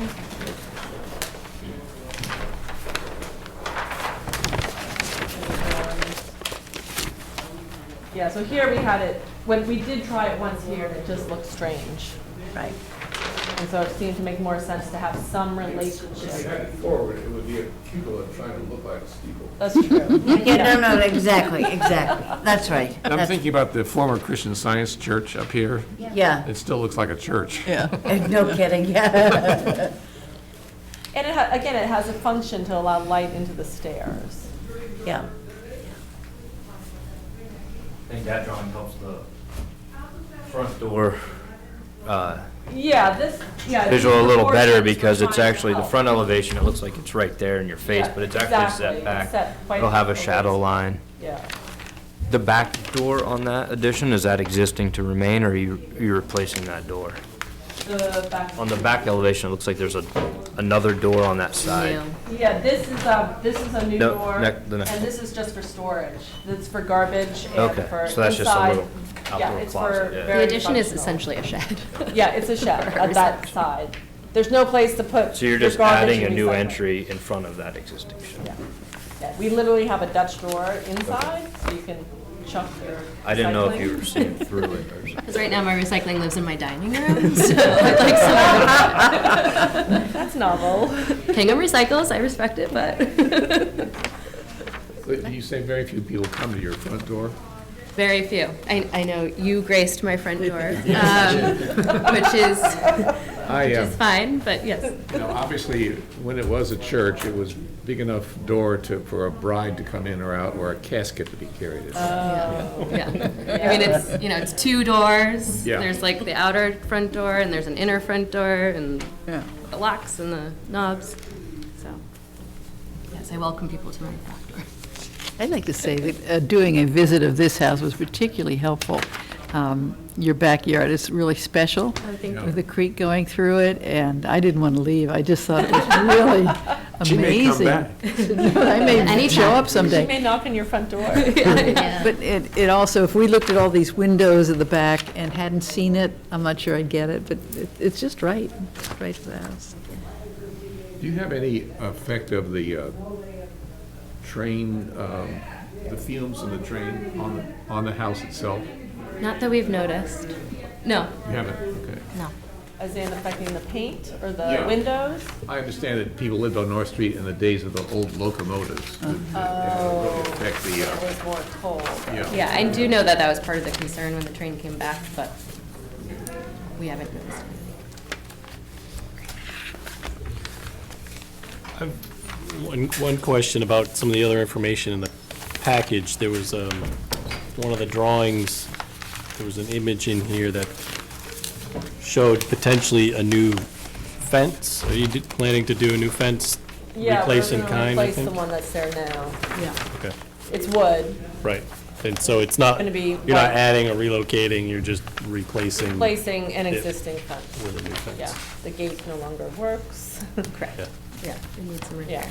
And actually, It'd be wood. there's a fence on the, when you're facing the house on the left-hand side, and that one doesn't match the one on the right, so. Okay. And so that's this. Simple, white. Okay. But also open to whatever you guys want us to do. I have a quick comment. I think the rear elevation is much improved. I love the symmetry you brought to it. I really like it way better. I'm wondering on the stepped window, do you think it's possible, or have you toyed with the idea of the lowest part of the window, extending it, so you have two full windows on the lowest level and then 3 above? I don't know if there's room for that with the stairway. Yeah, if you, So I'd you'd have run into the stairs. You would, okay. Yeah. It looks like you have room on on the plan, but I just thought maybe. Not to do the 2 full, I could certainly do 3 more like. 2 little guys. 6 casements across. I could eliminate this one. No, I thought the 2, with the 2 above, it kind of had a remembrance of the church windows, those extra. So. Oh, I so see what you're saying. I could put 1 more here. I could eliminate this one. Oh, and put 1 more? And yeah, I have room to do that, but I'd run into the stairs to Add make it a this. full, and I'd run into this. Even with 2 below and not doing the 3rd, but just 2 below and 3 above, you can't Well, complete that would look, that, you I think think, that looks odd, weird? because then, I mean, this was getting some rhythm going, but if I had just, you're saying if I squared this off, Yeah, I think it would look you think that's odd odd? inside. Okay. Because we were trying to Oh, get odd kind of a inside. rhythm going. It's mimicking the stairs. Yeah. On the angle. Right. I was just trying to get the effect of the old, that elongated church. Yeah. So I could just Square them square it off. off and do that, if the board prefers that. I think it would still be beautiful light. Our idea was to have some fun with the stairs Yeah, and mimic no. the stairs. And get as much light as you can. And it's no longer an altar window, it's in a staircase. Yeah. And so we kind of follow the stairs. I also want to say, I think the side addition is proportionally, I feel like, I prefer it to what was there. It feels a little more substantial, like the house is very, It is. and so I think it fits a little bit. It's more weighty. And I like the cupola that's on there, the window that you picked. On the front facade window. The front facade window, I like that one. The one that's existing on the house versus the other 2, I think that one is pretty.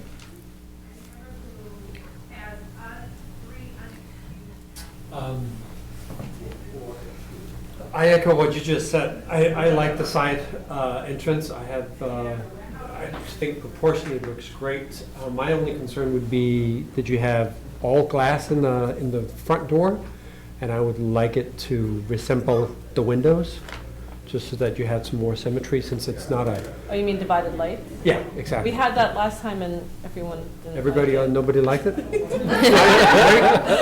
a problem, not a problem. Okay, that was the first thing that Well, I. I mean, I had this, but I. No, I don't like and- that. and I No, didn't I would like have gone that. back It looked too farmhousey when I did try it. I Okay. understand what you're saying. Okay. And I thought this one was a little bit more formal in its simplicity. It just looked like a farmhouse, like you see the 9 lights. Yep, I get it. And You're I was probably right. worried that This isn't a changes it up, farmhouse. yeah. Yeah, so I was 'Cause trying it's not to a be farmhouse. quiet. And And then That the makes other sense. thing, on the cupola, I might be the only one, but I think it feels a little tall. I like the proportion and width, and I like the cupola up there. I just thought it looked really tall. I Maybe can it's the certainly additional. drop it 12 inches. I mean, Yeah, that I don't was- think I'm going to lose anything. Right. I measured it out. It's what, 10 feet tall or something like that? I think though, and we're looking at it sort of Yeah, as you'll an never see it elevation like this. front on. I think if you're standing back From and the you're ridge, looking it's up at it. It's 8 feet tall? Yeah. And 10 feet from, Okay. but I could easily take, To me, it was just, I thought it was tall. So, to see but I like it. compared to our. And I would have no preference over any of the windows, whatever. I would be open to any one of those. I thought we were standing there on the sidewalk looking at the house, you could really see it. It is back, yeah, that's what's, it's hard to. it's Well, you're not never going to in be your able to face see it like from the sidewalk, that's true, but you will be seeing it when you come down Yeah, when you're the street, driving, when you'll you're see it. driving and so on, from the side as well. So, But we could easily drop it 12 inches, I don't think it would affect it. That's something the board would like to see. You know, in terms of the cupola, this is a residence, right? It's not a church anymore. And I think the cupola looks church-esque. And I might suggest that the cupola be either louvered or a lantern kind of presentation rather than this, which looks to me church-esque. More Odd Fellows Well, because here was more lantern-like, and we all thought it looked more like, too much like a barn, I thought. Beg pardon? This was more lantern-like, the original one. Yeah. But I thought more board members felt it was too barn-like and not house or church enough-like, I so think we like the nods, the history of Being that the was the church. goal. Yeah. Well, maybe some of us do. Stained glass. I like the nod, to the history. It blends nicely with the stained glass window in the front. That's what we thought was kind of fun, that it mimicked. And again, it doesn't look like this. It's glass and color and depth. Yeah. And it's lit up, which is fabulous. Yes. The way you have it at night. Okay, well, I appreciate church, just not on this cupola. Or we could remove it if it's becoming, if it's just something. Isn't there couldn't you mimic the vent, the strange vent, make it a little larger and do some sort of glassed, low profile, simple vent hood? Like So it would that. be glass, but it would also be low and not really visible. If the goal is to achieve. Well, what's there now looks bad. Yeah, and it's not what's there now, I super agree, looks visible. funny. Yeah. But this is a little bit more substantial. I'd be worried if you're talking like glass roof, it would look too modern. I'm not even sure. Because what part would be glass? The louvers, you wouldn't really do Or glass. maybe the side, where the louvers would be glass. But I'm just trying to problem solve. Like, I'm open to the cupola.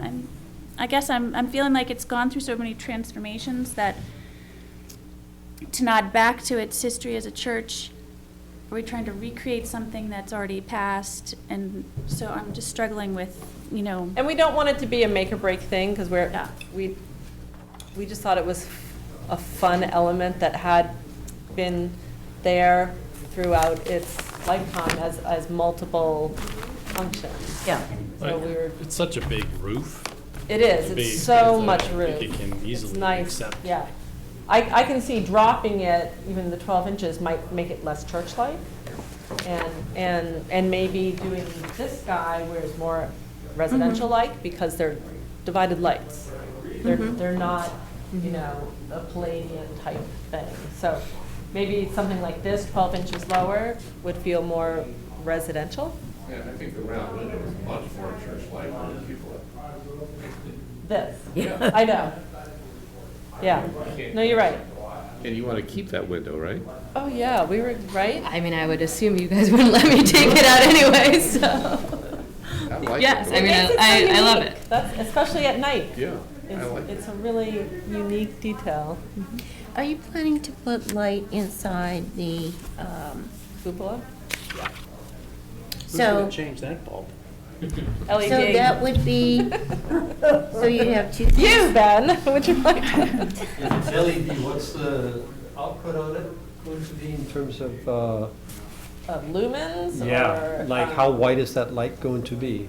I would do, to keep it warmer, more like a 2700. Okay. I wouldn't go, the highest I ever go is 3000. Where Okay, you get just- that weird blue light. Yeah, that was exactly my point when you Yeah, said no. LED. No. Okay. No, and even the 2700 is really improved and it feels more natural. Yeah, So I would do the 2700. It's a little more yellow. yep, warmer. Yeah.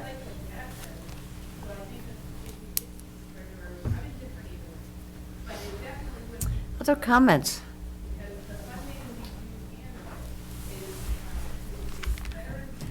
I just have one more. I do feel like a Shakespearean naysayer on this tonight, but, the back facade with the step-down windows, I have trouble with that, given the facade and proportions of the building.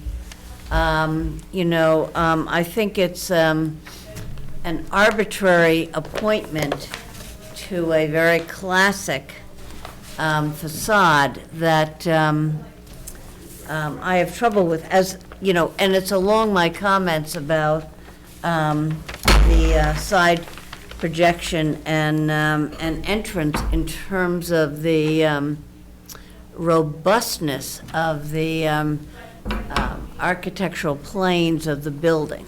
So, I'm just drawing, making it symmetrical, and can certainly pass it around. What's our jurisdiction on the back? Well, it is a public way. What's the sight line? How far do we have jurisdiction? I don't know. Is it second floor, is it?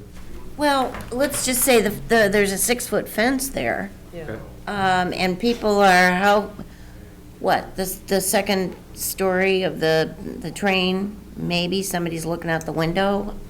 You should have a picture that we took that Clancy took from South Street.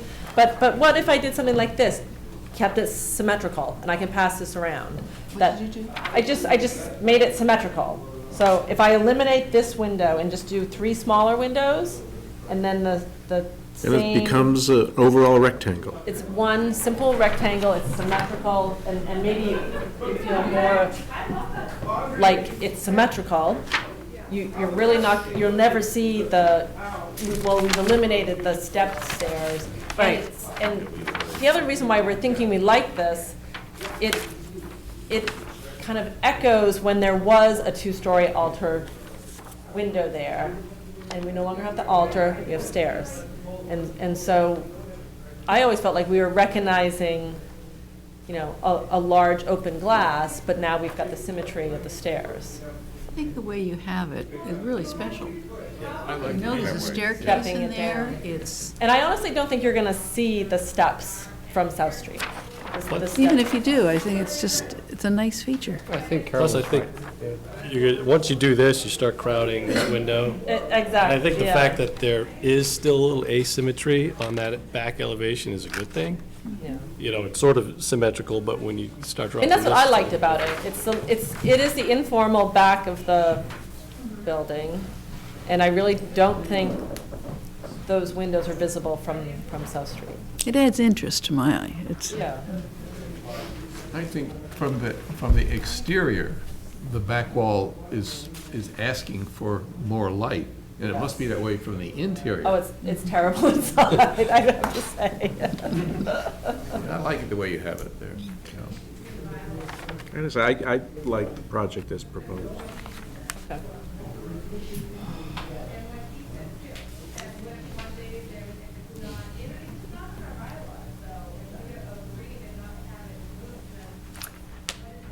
So, are we ready for, Lowering the steeple or 12 inches, and that's about it. You want me to do more? No. That, I think, though, What would that you could like from change, us? that could change the proportions of the light, though, right? Because you're talking about Yeah, squishing that whole, but I could Okay, email so that over to Andrea if you'd like to see that. Thomas, what about the spire? Was that That's changing true. your height? that could We change just it did too if that took it. You know what, maybe that would feel less if church-like. Then again, it just seems shorter, yeah, Yeah, it's tall. so that's an easy thing. Yep. Yeah, we could easily remove the, and what direction is the commission going on the cupola form? The glass? Pardon? The glass? Yeah, well, the different, 3 different glass Yeah. options? I thought the one to the right, the furthest to the right, and the 3. The far right, the one prairie that's style. more- this one? Yeah. The rectilinear one. the prairie style in New That's England? a, that's a prairie grill with an arch top. Yeah. I like the one you chose. I do too. or What a group. might I suggest that the applicant take a select, I don't know if it's a deal breaker for anybody in terms of the pattern of the glass, but it seems like there's a mix and maybe, I think when the distance, when you're on the street, Yeah. nobody's I gonna agree. say, I could easily remove the spire. right. Great. And then if you don't, I don't think we want this one. I think it's A or C. And if the board is amenable to that. Yeah, I think you're gonna be driving by so quickly, you're not gonna say, why is that a prairie grill? Most people say there's a church has a house on North Street. I'm like, yeah. An alarm. But they might on a historical tour. Yeah, they would slow down then. I'd keep the spire, I think it's interesting. I'm just telling you, it's, if it's flat up there, and it's gonna, and the roof is flat, and it's just, Yeah, it goes the other way, you're doesn't it? trying to get some height out of this thing, because the roof is so So massive and massive. flat, so you're trying, I think your first idea was the right approach. I'm probably the only one then. That's fine. You know? Maybe so. I'm comfortable leaving it up to the applicant. Okay. So I think the board agrees the cupola works, Yeah. and we'll figure out the details. And I'm also comfortable if you decide not to do the cupola, but remove the vent. Yeah, it will be phase 3, because we have some other priorities. So, I mean, I don't know how the other board members feel. Is it a showstopper if there's no cupola? I think it'd be a big loss. Needs a cupola. It needs one, yeah. I don't need a cupola. Usually we are very opinionated about cupolas, yes or no, but Yeah, no, this is progress, huh? yes, it is. You ready for a motion? I was just going to suggest, What's that? Oh, we need to, our voting members on this. Oh, sorry, yeah. I think Justin was on that list the last time. Yes, Virginia, Hans, Mike, Catherine, and Justin. Right.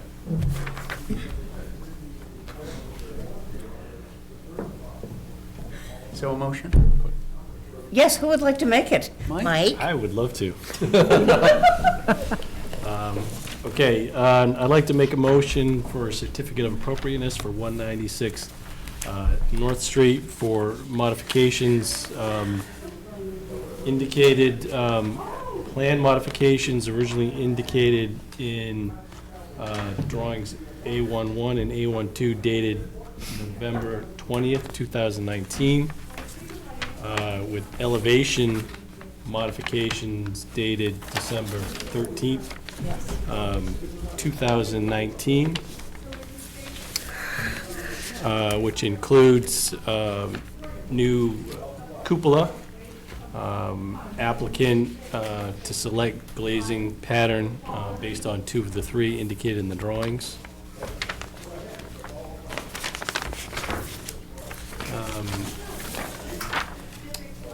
Windows to be, new windows on the rear to be simulated divided light, wood Marvin. Yes. Windows, new covered entry window, door to be wood. All other materials, trim, siding replacement to be wood. Approval also includes the replacement of the fence to the left and the right, white picket fence, wood, based on Chestnut Hill picket fence images submitted as part of the application.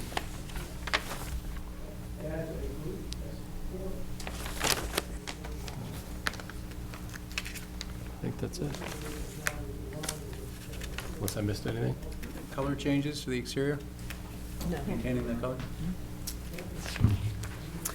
Second? Second. All in favor? Aye. Abstain? Aye. Ben, I'm gonna make Justin a second. Oh, yeah, it can't be a second, sorry. Thank you. Thank you. Thank you. Yeah, Justin is. Justin's happy to.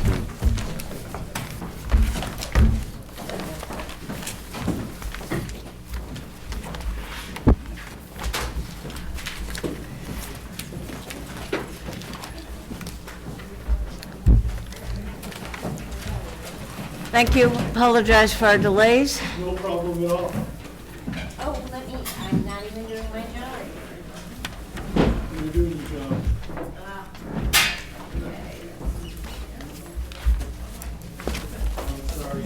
That's all right. I can navigate that.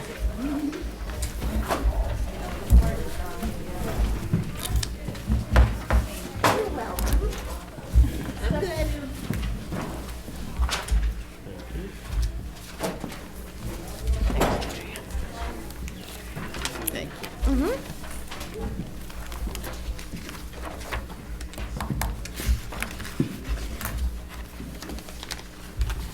I'd like to say thank you to you both for doing this. I'm sure I'm not the only person in town who's been waiting for years and years to have an angel come along and take on this project. This is your angel. But you're doing good work on it. Okay, thank you, everyone. As we hope to begin embarking on sort of repolishing this tarnished jewel right in the heart of your downtown. I'd also like to, just before we start, thank Andrea for her assistance in this, and Mr. Burnham, who has spent a couple of Saturday mornings with us, having water leak in our head, probably breathing God knows what, while we work through some of the issues that we had last time. I'll walk you through the packet briefly, and then I think one of the major things that came out of the last discussion that we had was the window situation, which is what Ben and Brian and I have spent some time on site taking a look at. First and foremost, what's part of your packet is we were asked last time to provide sort of a demolition plan, which you'll see on drawing A2.1. It's more of a perimeter plan, but it clearly shows that the two 1.5-story additions, and again, they were additions to the original property, are proposed under this project to be taken down. We indicate where the line of the original structure is. Most of that is intact inside the building, although when they put the additions on, they cut different doorways through, and in some instances, literally bisected existing windows with some of the exterior walls. So there's some very interesting details in there. The other drawing, A2.0, shows two perimeter plans. The perimeter plan of the first floor. The new addition that will replace the two that we're taking down, or we would like to take down, is shown in pochette. So those are that is shaded. In the first floor, you'll notice that there is a bump out on the right-hand side, which would be the Ship Street side. That aligns with the current foundation of the addition that's closest to Ship Street. What I also did leave on this plan so that you could just get a sense for the fact, where the footprint of those two additions are that are being demolished. So you could see that the new addition, or the proposed addition, relative to where the existing footprint is. The second floor, and again, let me step back to the first floor. Again, we had made some adjustments the last time that we're in, that was a result of our sort of informal meeting with the group to get feedback, that we in some ways break up the back addition. If you recall, the very first version was basically all squared off. So the first floor, you can see that and when we look at the elevations, it'll be evident that we stepped back a third in the back elevation. When we look at it, we'll show a gable on one end and a shed roof on the other. And I think that had a favorable review when we were in last time. Up on the second floor, again, over the shed, we're proposing a wood, sort of a small roof deck, but then we're also stepping that elevation back in 1 foot 3 inches to sort of break the elevation on the second level as you look at it on Ship Street. And again, on the second floor, showing where the line of the original structure was. The other thing that's on this plan that will be pertinent to our discussion about the windows is we've numbered the existing windows. We've given them each a unique numerical identification so that we can reference that to our window schedule. And then the new windows have an alphabetic designation. There's basically 3 types of windows that we're proposing to put back onto the new addition. And that's outlined in a schedule that we'll go over shortly. Looking at the rear elevation, which is A4.1, a couple of modifications to note. Mr. Collett, I think it was you that pointed out the last time, and correctly so, on the North Street elevation, the second floor windows seem to be a little bit out of scale with a photograph. We did go back and measure that, and in fact, that is true. We had them drawn a little bit too low. I'd like to blame my drafter, but I'm ultimately responsible, so I have to raise my hand and take that. What I would like to point out is that And when we look at this, they did tuck those windows right up underneath the eave. In other words, if you look at the lower windows around the perimeter and the windows on the gables, the heads of the windows basically have a 4-inch crown that extends 2 inches beyond the actual casings, and then it has a sort of a sloped hip-style cap on it, if you will, that is probably has lead paint on the lead-coated copper. We don't know, but it's but it is lead up there. That was a question that was asked before. On the second floor, probably because they were looking at how the building was constructed and they were pulling it together, those tucked right up. So the only thing that's present at the head of the second floor windows is actually the crown molding. They don't have sort of the cap now. They were probably trying to maximize the window heights inside the space. It's very difficult to speculate. A couple of other things to point out is that on the Ship Street elevation, we corrected the balustrade and the railings so that those show more appropriately centered. In the exhibit that we're going to go through, we have our French door, a pair of French doors up there. We actually have the door style that we'd like to present to the commission. And most notably on the back, as I was speaking about, when the plan steps back, we have a gable proposed towards the Ship Street on that end. And again, we wanted to really try to break that elevation, and then proceeding from the right of that, if you will, over to the adjacent property, it's a shed roof. The one major difference on the back here is you'll notice that we've sort of abandoned the rail, the barn door sliding rail option, and we're proposing sort of a hinged door, still the barn door style and that style. We did that is because we needed to get downspout down that side of the building. So if you look at the Ship Street elevation, we obviously have an eave there that we need to pick up a gutter. We had to figure out a way to get that down to grade. We didn't want to do it on the Ship Street side. Obviously, it's very close to the sidewalk, and there's already a problem with the existing downspout that runs diagonally across the face of the building and then just washes water, which is obviously a nice build-up problem. So we decided to run that gutter and the downspout down there, and obviously if we had a track for the door to slide back and forth, a rail, it would interfere with that. We wanted to try to keep the gutter aligned with what you might expect to be a corner board there. So that's one of the major changes, I guess, if you want to call it that. So we've abandoned, and I think there were some commission members that were a little bit concerned with that detail anyway, and we're asking why didn't we just go with a hinge door? So we've decided to make that move.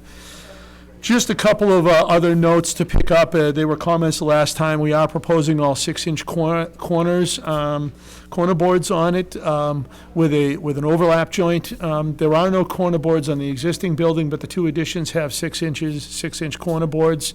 We're proposing an overlap joint with the joint facing Ship Street. So as you look at the front elevation, it'll be a solid corner board, and you won't see that funky little line that runs down that edge.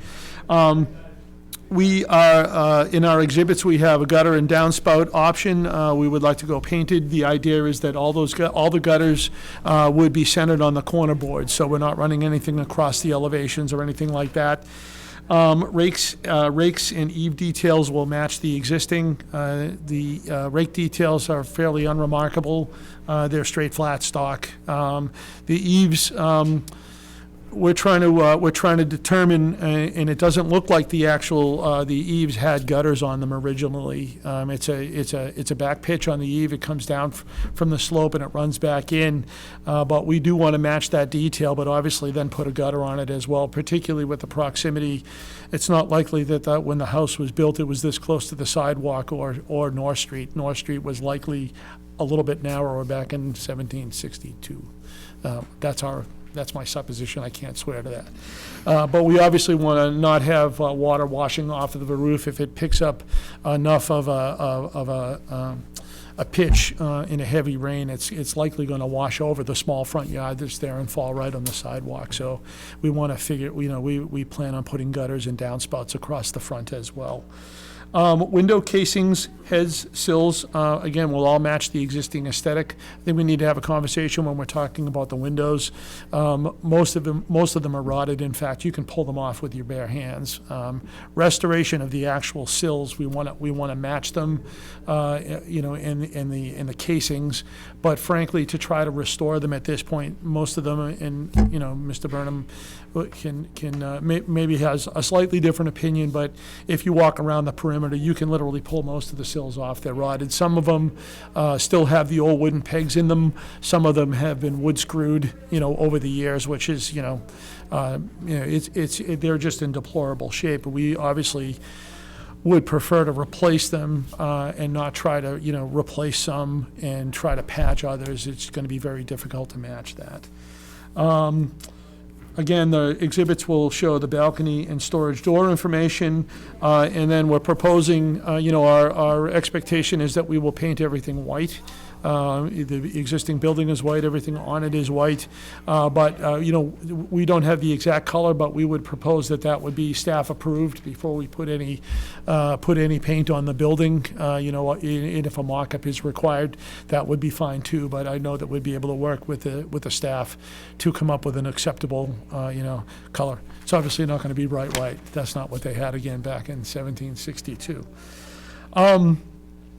I'll stop right there if there are any questions. If not, I can run through the exhibits and we can have a discussion about the windows and then open it up. It's your preference, Madam Chair.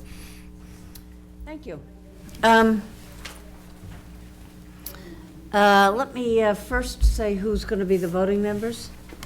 So, You. yes. Hans, Mike, Catherine, and Justin. Okay, great. All right, we can proceed. Okay, thank All you. right. So, shall I open it up to questions and comments from the commission now at this point? Okay. I think the strength of the house is the front door. It's classic. And you're going to keep it as much as you can, except for, of course, the front steps. Correct. Our intent is to actually replace in-kind with what's there. Most of it, again, is either got multiple coats of paint or has just rotted, but the concrete stairs are obviously not original, that's correct, and we prefer to provide something that's got a gentler path of travel from the floor level down to the sidewalk. This is one of the few houses left on North Street, I think, that hasn't been restored. I would say that's probably One of the few, yeah. Now, the front door, what you've proposed in terms of an example, is not a Georgian door. It isn't. And, this is a Georgian architectural house, so Yep. it should probably be a Georgian door. We're open to that, Madam Chair. I mean, if we want to come up with a door that perhaps even if Andrea needs to approve, we wouldn't have any opposition to that. For that matter, we could find, there are doors out there that would match what's there, but again, we don't believe that the door that's on there is an original. And if it was, it's been But it changed. should probably go back to Georgian, since that's the period of the house. Fair enough.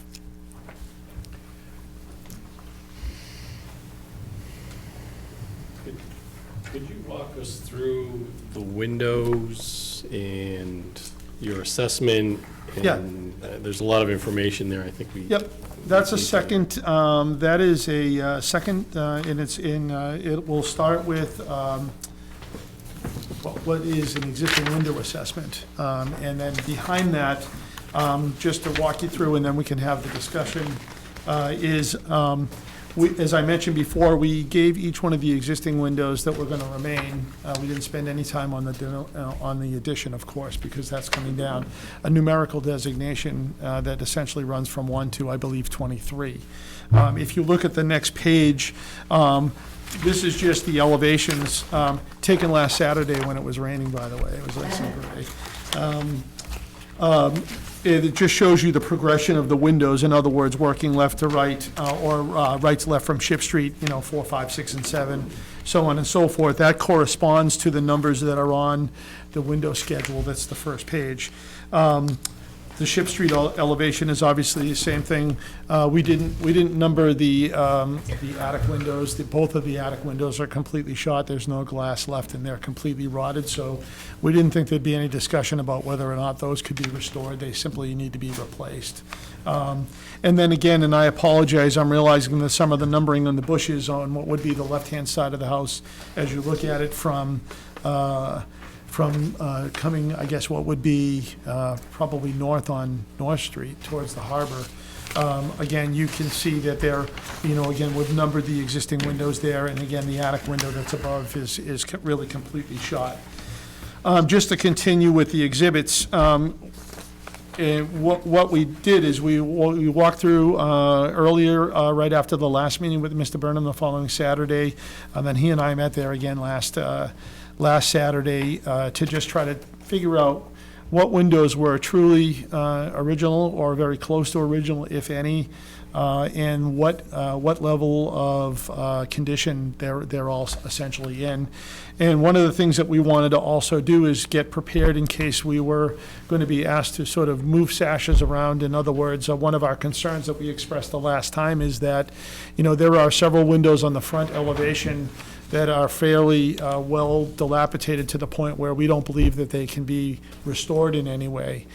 So our concern is that if we can't restore those, and let's just say there's 9 windows on the front and 5 of them are not restorable, that leaves 4 that could potentially be fixed. The concern there is matching, right? If we're going to put a replacement window in, we would prefer, quite frankly, and we expressed this the last time, is to replace all of the windows with a historically correct or a more historically correct window sash, knowing that we have to take apart the casings, the structure inside. We can't really see any of it, but if the attic windows are any indication, water's gotten behind them. And in a post and beam house, as I'm sure most of you know, there's not really any headers over the windows. The windows are typically swung in between 2 king studs, or actually, in most cases, posts. Most of those we expect when we open it up are going to have failed and have been rotted. I mean, water's been leaking behind this facade for many, many years. So the concern was, and that we expressed the last time, is understanding and respecting that restoration is sort of the first preference, looking at it in a holistic context, that something can be historic because it's old, and something can be historic because it has historic characteristics. Our opinion, at least as it stands right now, is that the window sashes I'll stay on the North Street side, the window sashes on the first floor are different than the window sashes on the second floor, even though it's the same sash opening. If you look at width and heights, the depth of the sashes and the tracks and the rails on the first floor are an inch and an eighth depth. Up on the third floor, they're almost all 1 3/4 inches, which indicates at one time, obviously the second floor windows were replaced. And I don't think that there's any indication that anything on the first floor of the North Street elevation are original windows. There's no antique glass. All of the glazing has been replaced at one point or came with the windows when they were reinstalled. There's a very few windows in the house, and most of them are up on the attic level or the half level of the additions that appear to have any kind of antique glass in them. In the exhibit that, in the page, the third page in of the window exhibit, if you will, we have identified what, in the center, in the back, where the 2 additions matched. And you can see here on the right-hand side, the part rear elevation. We think that these are the 2 oldest windows in the house and perhaps original. They didn't give them much respect when they put the addition on, because you can see the window on the right. The addition actually overlaps that, and I'm not sure how they thought they might be able to flash that in the day, but I guess the hope spring is eternal, right? And also, too, what's a little bit odd is that, the window to the left is what we would consider a cottage sash, although most normal cottage sashes have the smaller sash on the upper level. So, I guess it's catch as catch can. We don't know if it's installed upside down and inside out, or inside out and upside down. But these windows have, a 7/8 inch sash. They do have some of the window panes remained there as antique glass, but others have been completely replaced. So we identified, one of these two windows as something that could be potentially relocated to try to do something to keep the character or some indication of that. And one of the areas that I thought might be most appropriate is on the storage, sort of below the balcony. There's no insulated qualities to this window, but on the Ship Street side, that might be something worth considering trying to restore and relocate to that elevation if there's any value to that. But frankly, with regard to a lot of the windows, on every elevation, there are windows that, in our opinion, are irreparable. And so that begs the question, do we invest money in trying to repair a few windows and replace most of the ones that are irreparable? Or, again, I've already expressed my concern about the ability to match that, Ben, we spent a lot of time, and I know he has some specific opinions about it as well. But that's what we're appealing. The schedule that's in the front here basically just gives you a basic, which way do the windows face. What's their division count? The majority of the windows are 6/6, but there are some 9/9s, and there's a 6/9 we just looked at. What are the lower and upper sash widths, and what are the sash depths? More importantly, because again, that begs to trying to relocate sashes if there's varying tracks and things like that. And again, I frankly think that, on the exterior, we are going to get a much better presentation overall. Restoration and preservation aside, is if we replace the casings and the sills and the heads. Most of them are completely rotted. I don't think we could find one we'd really feel comfortable saying this one's good to go. Let's give it a scrape and paint it. If you were going to replace everything, you want to have a consistent matching window throughout? Is that your goal? That would be our goal. We would match the existing openings, but it would be a consistent window throughout. So the windows in the rear on the addition would match the windows on the sides and the front. Mutton size all the same? I'm sorry? Mutton size all the same all the way throughout? Mutton size, it would all be identical. Okay. The sashes would obviously be slightly smaller to fit the openings that they exist in, but yes. And I think it's the same, I think it's 11 here and 13, which is the 7/8 sash, which Ben showed me was actually the probably original, right? When it was 7/8, and try to repurpose those to a different area together.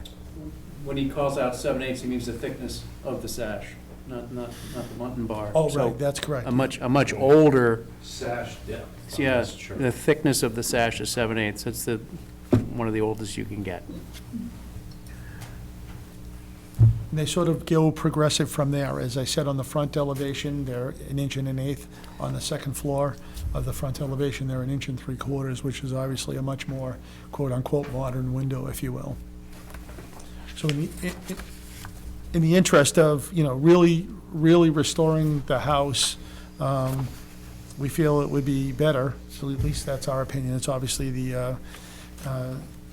at the pleasure of the commission here, that it would be better to try to get the windows all to match and make them more historically accurate from a character standpoint, not get confused between age and character. And you would replace them with true divided lights in all of them? True divided lights, yes. I have a question. On the existing Ship Street rear elevation, there's the side of the house bumps towards Ship Street, that the old addition. Yep. What's on the North Street side of that? Is there a window on that side existing? On the, there is a doorway, good question. Yes, there is a doorway and a window directly above that. Okay, On so both there's a door additions. below. There's a door below, yeah. It's Okay. actually got a real cool, one of those little twist doorbell things that we hope we can repurpose to the front door, Okay, I'm just wondering if we want to restore that doorway, or maybe there's an opportunity to use this pair of potentially the oldest two windows in the structure on that. I like your idea of using those two windows if we can't Well, that doorway is going to I'm be demolished. confused, yeah, Yeah, that- let me, that doorway is being demolished because they're part of the addition. So each one of the additions, as it juts out, has a doorway and a window directly above it. So as you're looking at it from North Street, you can't see it in this photograph, but that's part of the addition that's actually being proposed to be taken down. Right, that's fine. I'm just wondering if maybe there's a way to recreate what was there with the doorway instead of a tiny little window? The little window thing? It goes to a storage area. That storage area is planned to be where we put the barrels and lawn care things. Okay. The other thought I had was maybe potentially using these two quirky old windows from the, potentially the oldest two windows, one on the front of the house and one on the side.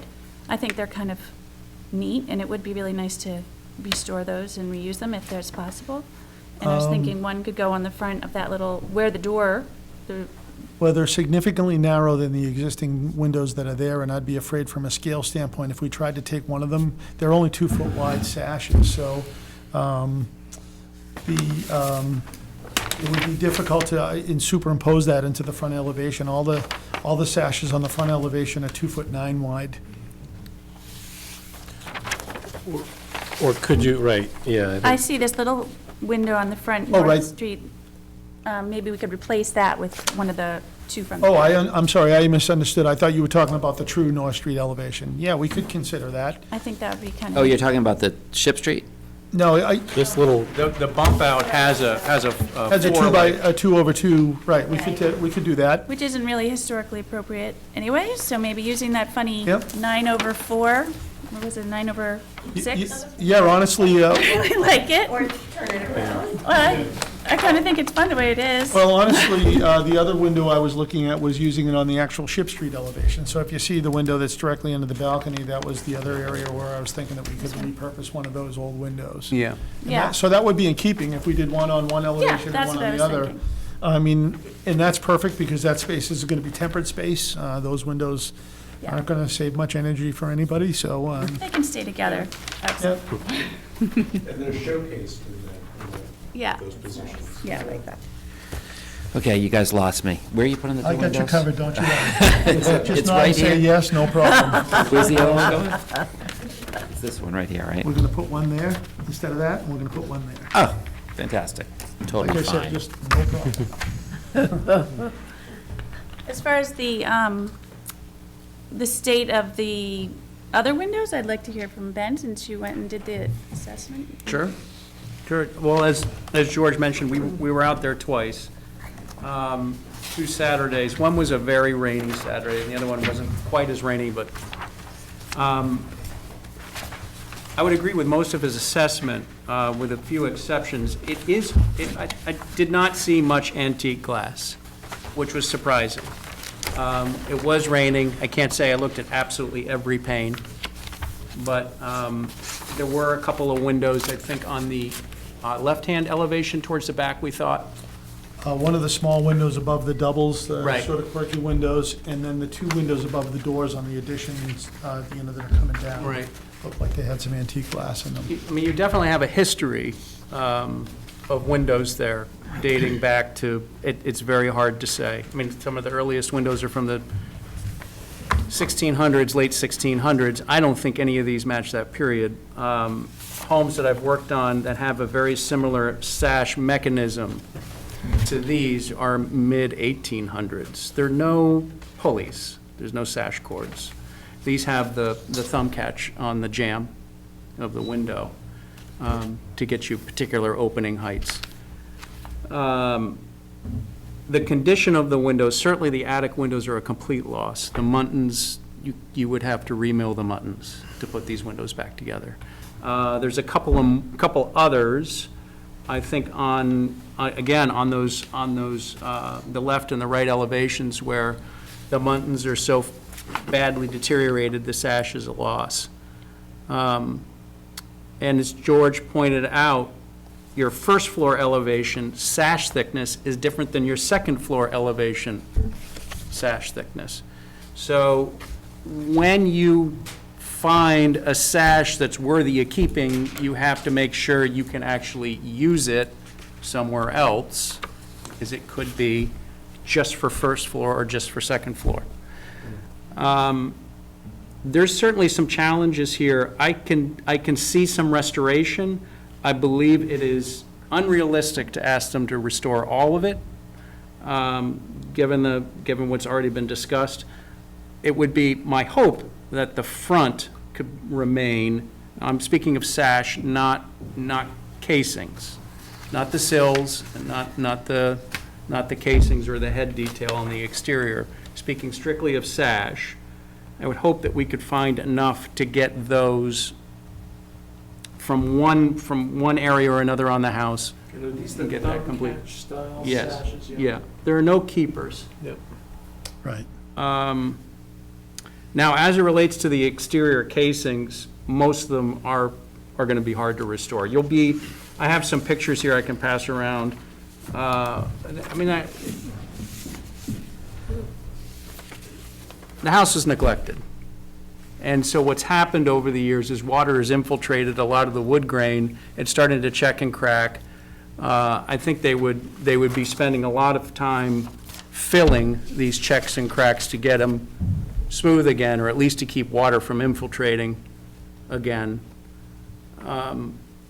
That first picture I'm passing around shows you some of the close-ups of the sills that have already been patched, some of the headers that have been patched. In some cases, the headers have massive holes in them for birds. In fact, I think a bird flew out while we were there. Something flew out, I'm not sure it was a bird, but.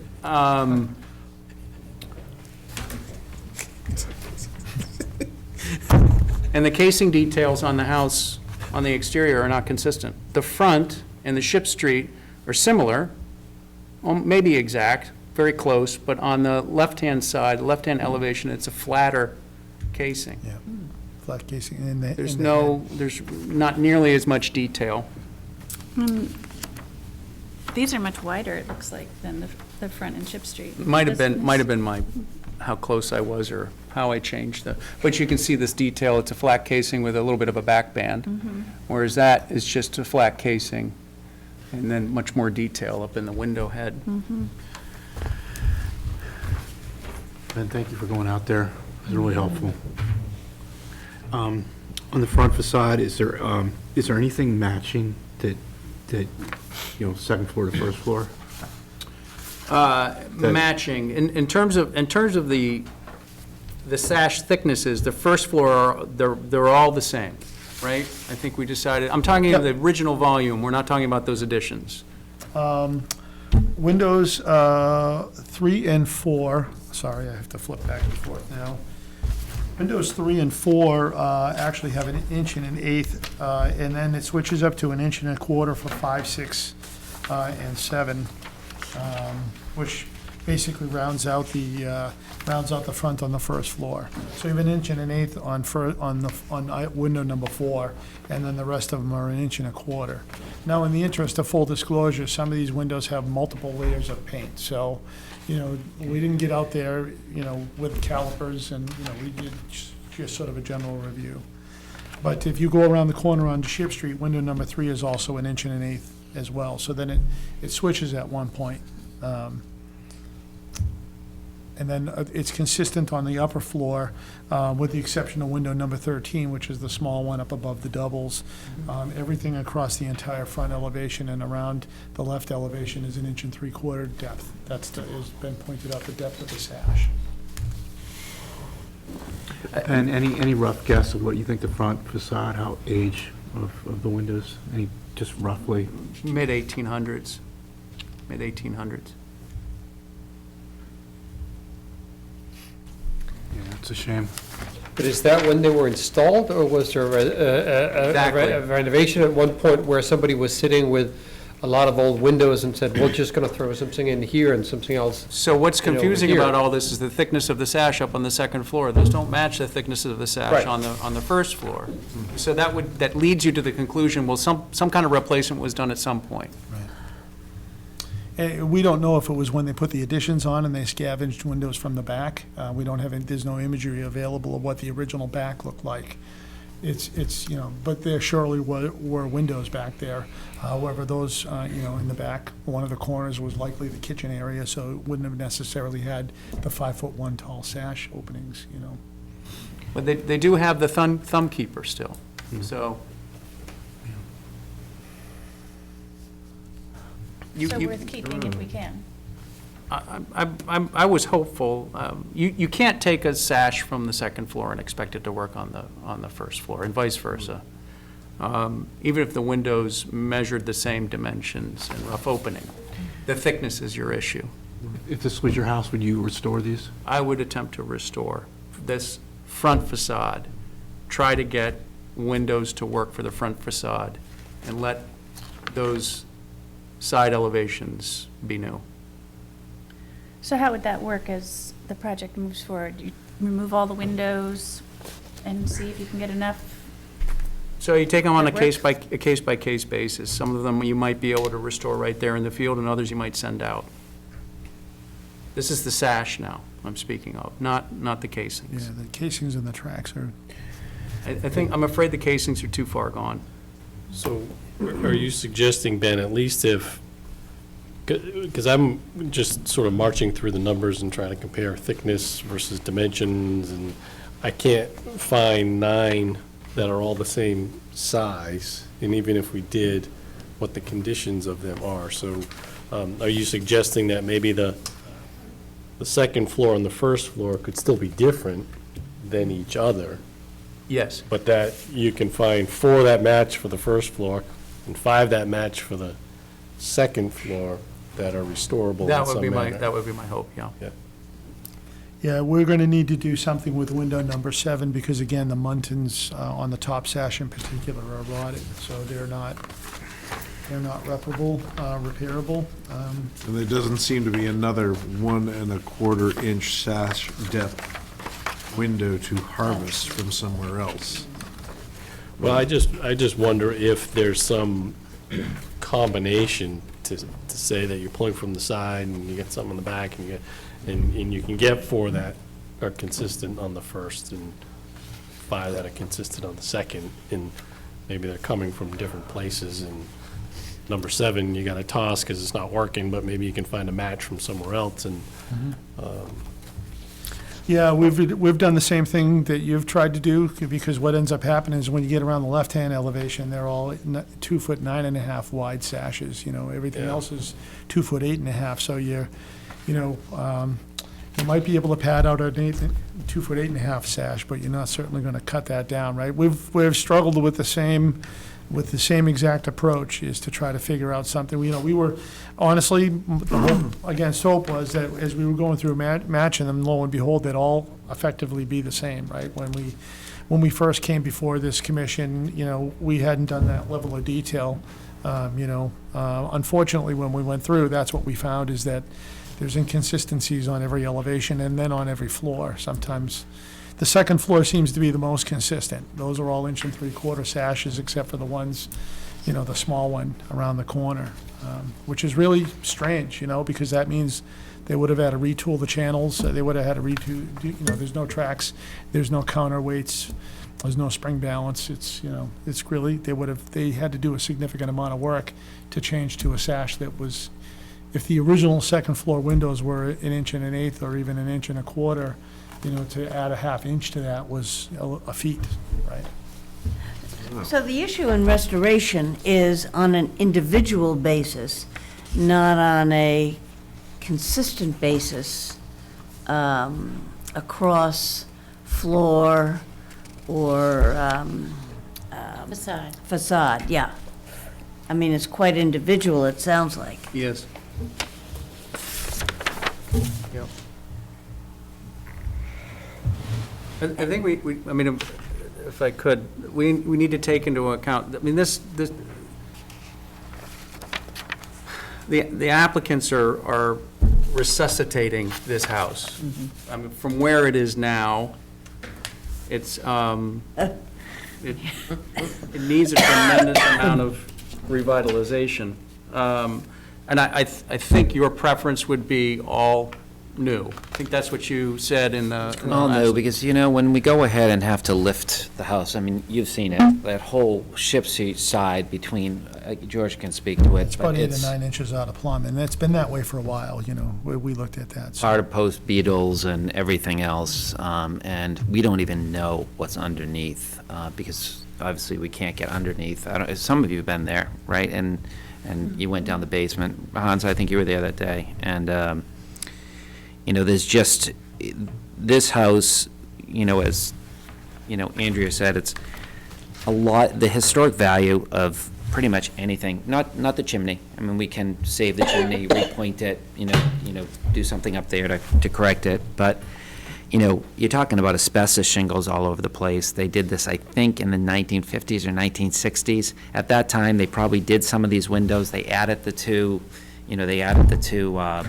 boxes on the back, and, it just, who did it, how was it done, but water is actually coming, we were there that day, water was coming in the house as we were walking around the house. But Ben, to answer your initial question, is our preference, and look, again, it's the pleasure of the commission, right? We do this all over the place, and we really do have a sense.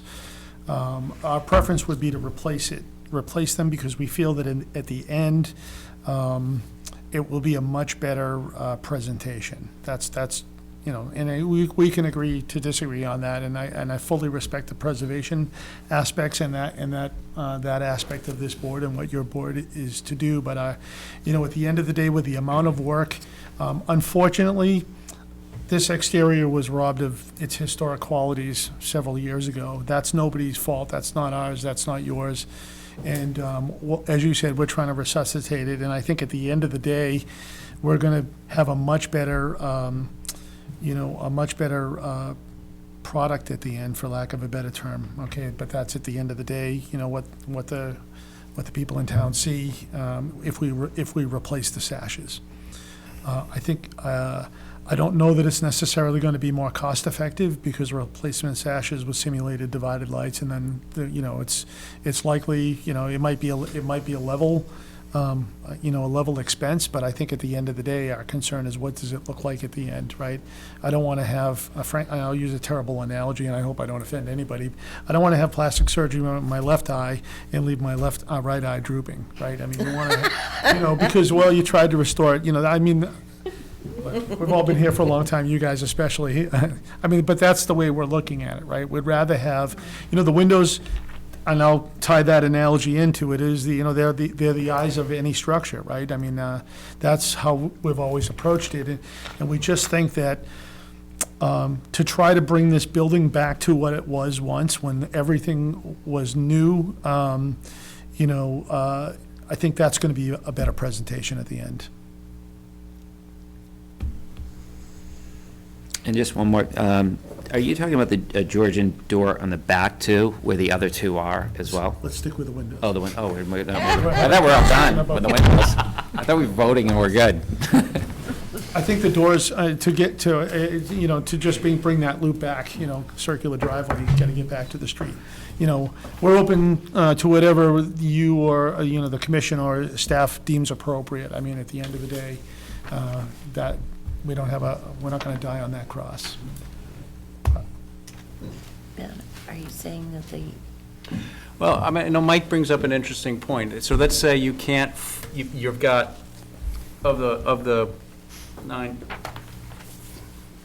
5 up top, you can get 3 of them, right? And what do you do with the other 2? Are those new? Because you can't track them down? No? What if you can do 7? Right. And they'll never match. No, anything that you buy would not be an exact match. You can certainly get the casing details to match, but. That we can definitely do.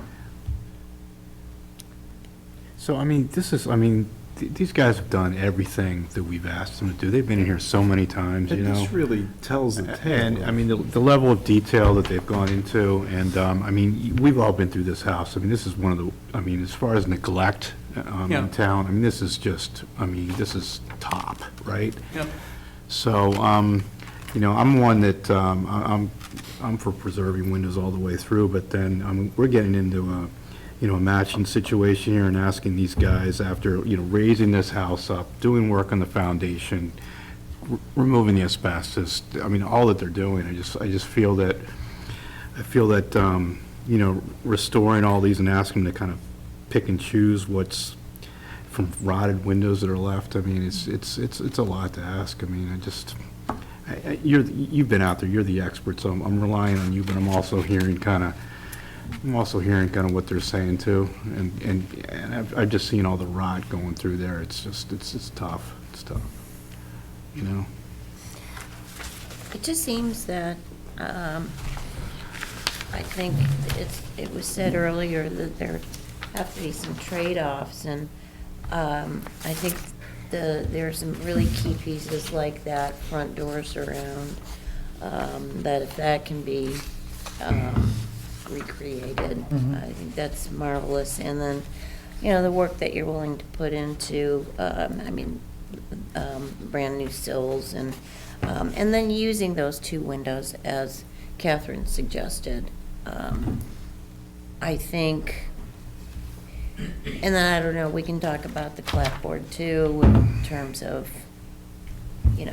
16-foot lengths or less, staggered. I don't know. There are ways that we can deal with this. I think that, I think you kind of said resuscitate. They're trying to resuscitate the house.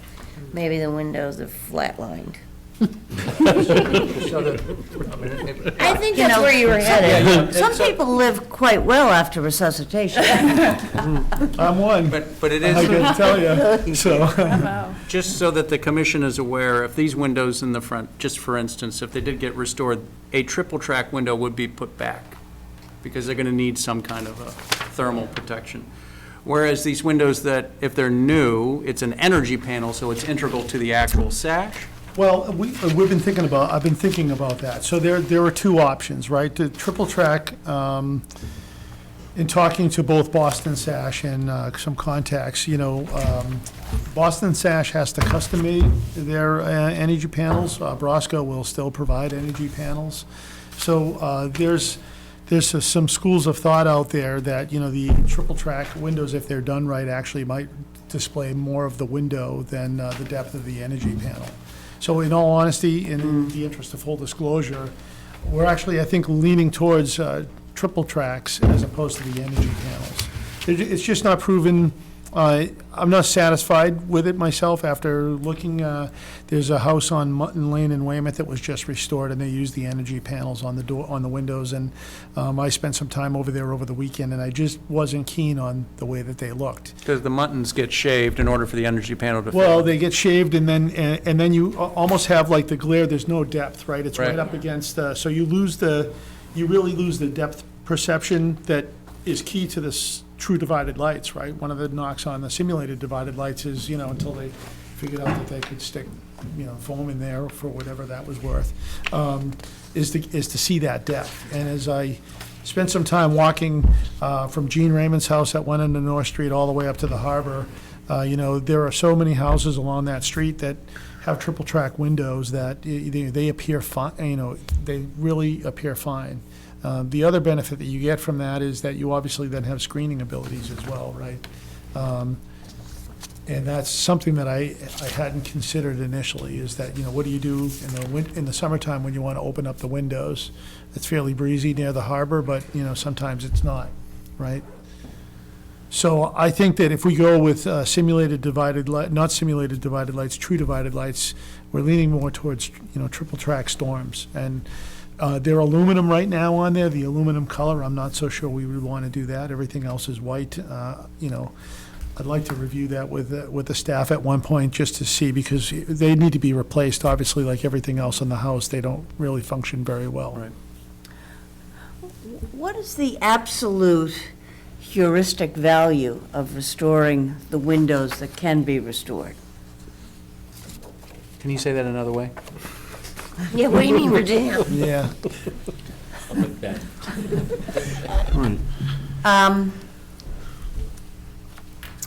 What's the point? All right, I get that. That's clearer. I get that. It's a clearer option. Preservation. Yeah, I mean, you know, we're talking true Preservation. disclosure. When I ask that, people are going to say, are you kidding me? You're asking that? Preservation in the strictest sense. And what is the purpose of the strictest sense? That's why I sit here. And why I thought you're usually much stricter with these things than I am. So, Well, sometimes Listen, I'm we not- play devil's advocate. it's important, I am not here to make the decision for the board. I really would prefer others to. No, I hear you, Ben. I hear you on that, yeah. But it's, you know, it's, we talk about resuscitation, and we have to talk about risk-benefit ratio, even in resuscitation. But we might be talking about hospice here. No, we're beyond that, because it's, Yeah, we, you know, I think what you're trying to do is to restore, possibly some renovation, but to restore to a certain standard. This house could have been lost. correct. And it looks like, I mean, really took a solid run at thinking about what could be done here. And it Talk about doesn't having feel like data. there's a great answer. It doesn't feel like there's an answer that says, oh, put a little effort into it and you could do something helpful. It doesn't feel that way. I think Hudson and Andrea is on the right side. If we can restore the front door and use those two windows that Catherine suggested, and in restoring this house, if the cost is that, in this case, we're going to lose the windows because the puzzle is just not going to add up otherwise, I think that's worth it. We would otherwise never do it, but in this case, that's so unique. This house has been left to the elements for such a long time that I don't know if there's even anything to try to save in there. You're going to get like 2 or 3 windows to the front, but nothing is going to match. That's the risk you run. Yeah. But what's wrong with it not matching? Because, I mean, I understand you can't restore all the windows. I think I do understand that. But, you know, if you can restore some that are mid-18th century, you know, you have some mid-18th century windows. They don't match, but, you know, in a family, not every sibling looks the same. I'd like to see this house with some symmetry in the windows, getting it back to the way it was in the 1700s. And if the only way to do that is through some replacement here, and because we've exhausted the possibility of repair and matching, I think that's the direction we should go. You think matching is the direction? I think that, I mean, originally when this house was built in the mid-1700s, there was some symmetry with these windows, and these windows matched. And I think that's, and Ben is telling me there's no wavy glass here in the front. I mean, these are replacement windows that were put in at some point. But in the mid-1800s? And there's kind of a hodgepodge, according to all the work that these guys have done with the schedule. There's not a whole lot of matching going on here as it is, so. And we've all seen the rot. I mean, it's just, I mean, these are some of the worst windows we've seen. I mean. Yeah, I think that's fair. I mean, really, I mean. So, I mean, I think we've, last time these guys came in, we asked them to do all the work on the windows. You know, they came back with a complete schedule, with all the widths, all the measurements, and it took a hard look. He took a hard look at it.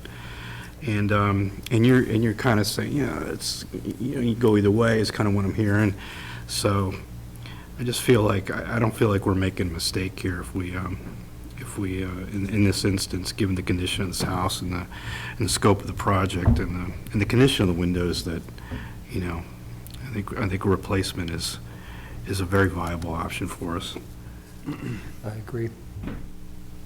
I think I'm for the cohesion of the look of the newer windows versus trying to patch it together. I do wonder, though, is there a morgue for old windows? Is there a place that you keep old? We'll be happy to Step remove the windows. sashes. I mean, a demolition in a building like this has to be gentle anyway. It's not like Home and Garden Network where the husband and wife are in there with the sledgehammer, and that all looks like a hell of a lot of fun for about 5 minutes. It's got to be somewhat surgical anyway, just because, the condition of the building. So it would be entirely possible to remove the sashes and turn them over, frankly, to whoever might want them to be And they could have restored. them, like, repurpose them at any house you guys would like. I just don't know where we could store them. What about buying repurposed windows? There's plenty of restoration places around.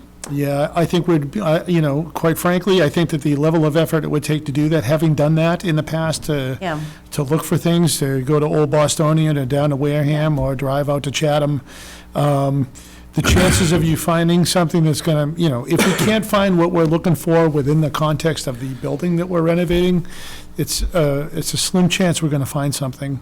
I mean, even with the internet and all of that these days, you just never know what you're going to get. Yeah. You tried your best. Big pardon? You tried your Well, best. in all honesty, so did we. We didn't take this lightly, obviously. We spent a lot of time, as we were asked to do, and rightfully so, right? This is what your jobs are. So we took a sort of an open-minded approach to it all. As I said, I was really, truly disappointed to find out that a lot of them didn't match and that we weren't going to be able to say, aha, The sash See, I might- really throws a monkey wrench into it, doesn't it? That's a game changer for the tracks and how the windows operate. But see, we do have data, that's what you wanted. We've got data like unbelievable, Well, see, based on the article you distributed to us, which they haven't read yet, no? because it's in their folders. Uh-huh, on Windows. That one. Oh, that one, yeah. That was a very compelling, I thought, article on preservation. So that I am probably more in favor, this is no surprise to anybody, but I am probably more in favor of restoring the windows that can be restored and not having everything match. I don't really believe everything has to match after 300 years. I don't think things match.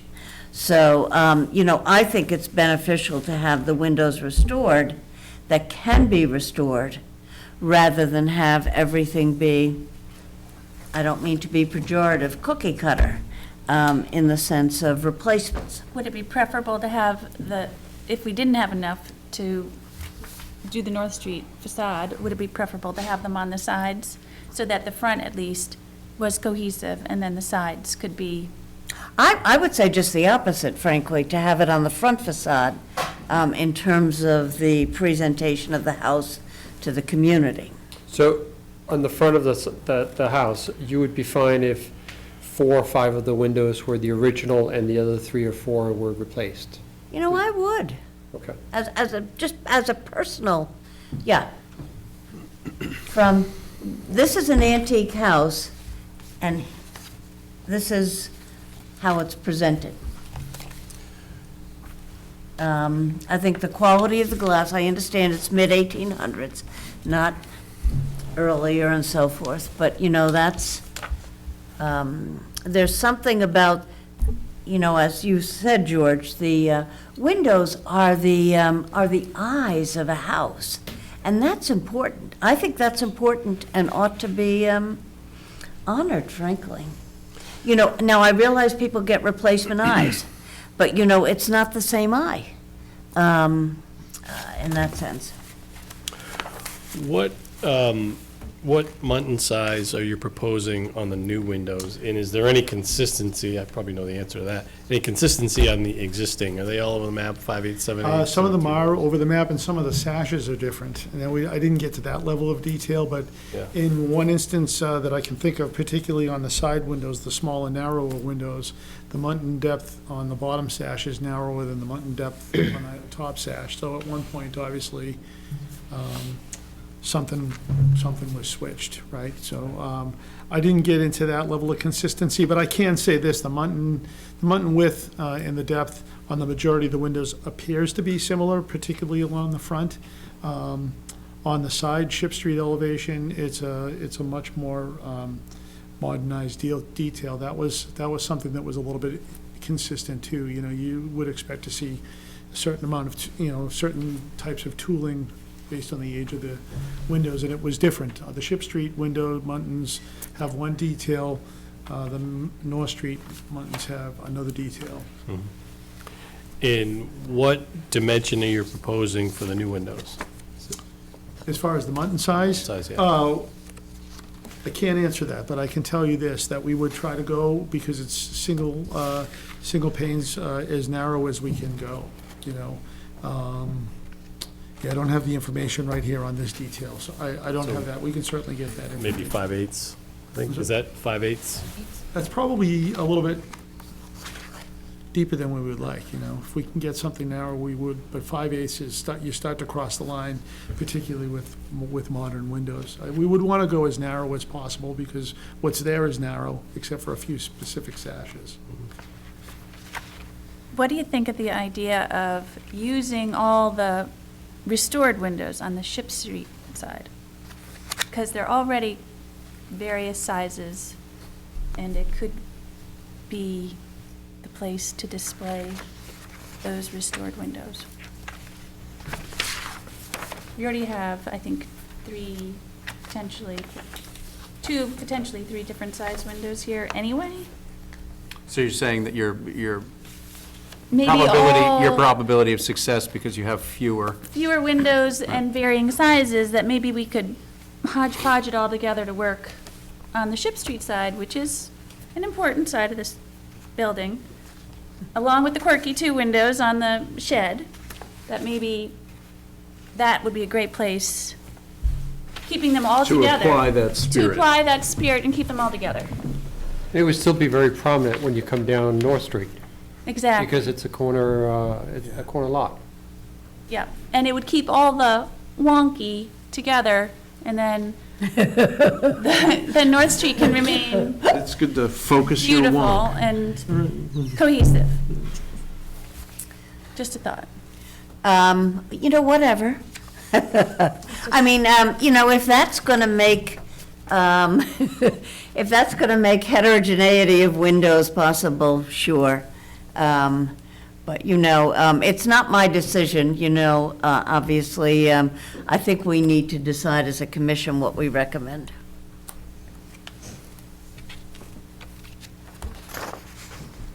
And trust me, given my opinion, is not meant to be disrespectful to the work that you have put into this property.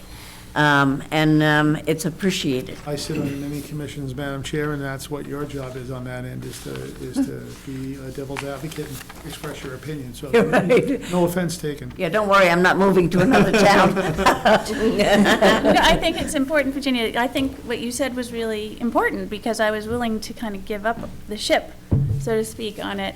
Things were so difficult, but I like the idea of having one side of the home nodding back to the period. I think now that you've said that, I'm in agreement. Do you think we can come to a conclusion, i.e. vote on this at this point? Have we had enough discussion? That seems like an attractive compromise. I would just like to say, this house has been rotting for a long time. Yeah. These yeah. windows have been rotting. I know what you're trying to say. Catherine, you haven't been in the house yet, but it is Cooked. It is bad. It is done. You want to know something? Like even the interior, like where the dividing lights. I mean, you can pull it right off. No, I'm Trying to save these windows, and I understand what you're saying. When you're looking at other homes on North Street or South Street or whatever, they've been maintained. This has not been maintained. Yeah, yeah. Water, like, Yeah. when Ben and I were out there, George and I have been, when we were out there, water is coming in the house, Yeah, yeah. you know? No, you're saving the house. No, and I know that, I want to be able to save it, but keeping those windows it's a mess. Yeah. Madam yeah. Chair, if I can suggest, perhaps someone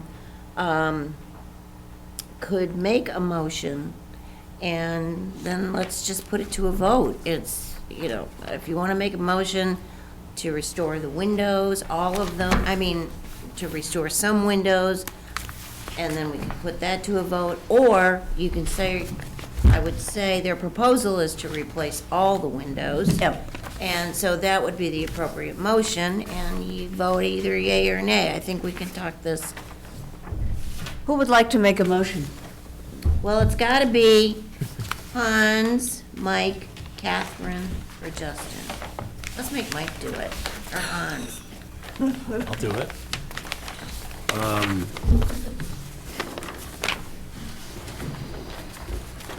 All right, here we go. 196. No, 73 North. 73. Excuse me. 73 North. 73 North. Oh, that was the last one. Don't distract me. I'd like to make a motion for a certificate of appropriateness to 73 North Street. And we already approved demolition last time on the rear, or did we not? No, we talked about it, but we Garage didn't. was approved under a Oh, that's separate right, the order, garage but, was approved. Okay. For the demolition of the two rear additions, based on the demolition plan submitted, and the addition of replacement rear, based on drawing A4.1 dated 9/17/2019.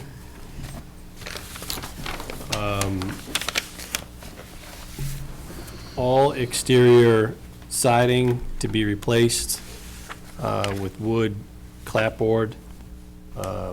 All exterior trim to be replaced with wood. Trim details to match existing. In profile. In profile. Windows, all windows to be replaced with new true divided light wood windows, either Boston sash or Brosco, with new triple track storm sashes. Elevation modification to include on the Ship Street side, windows C and B to not be new. Windows C and B to be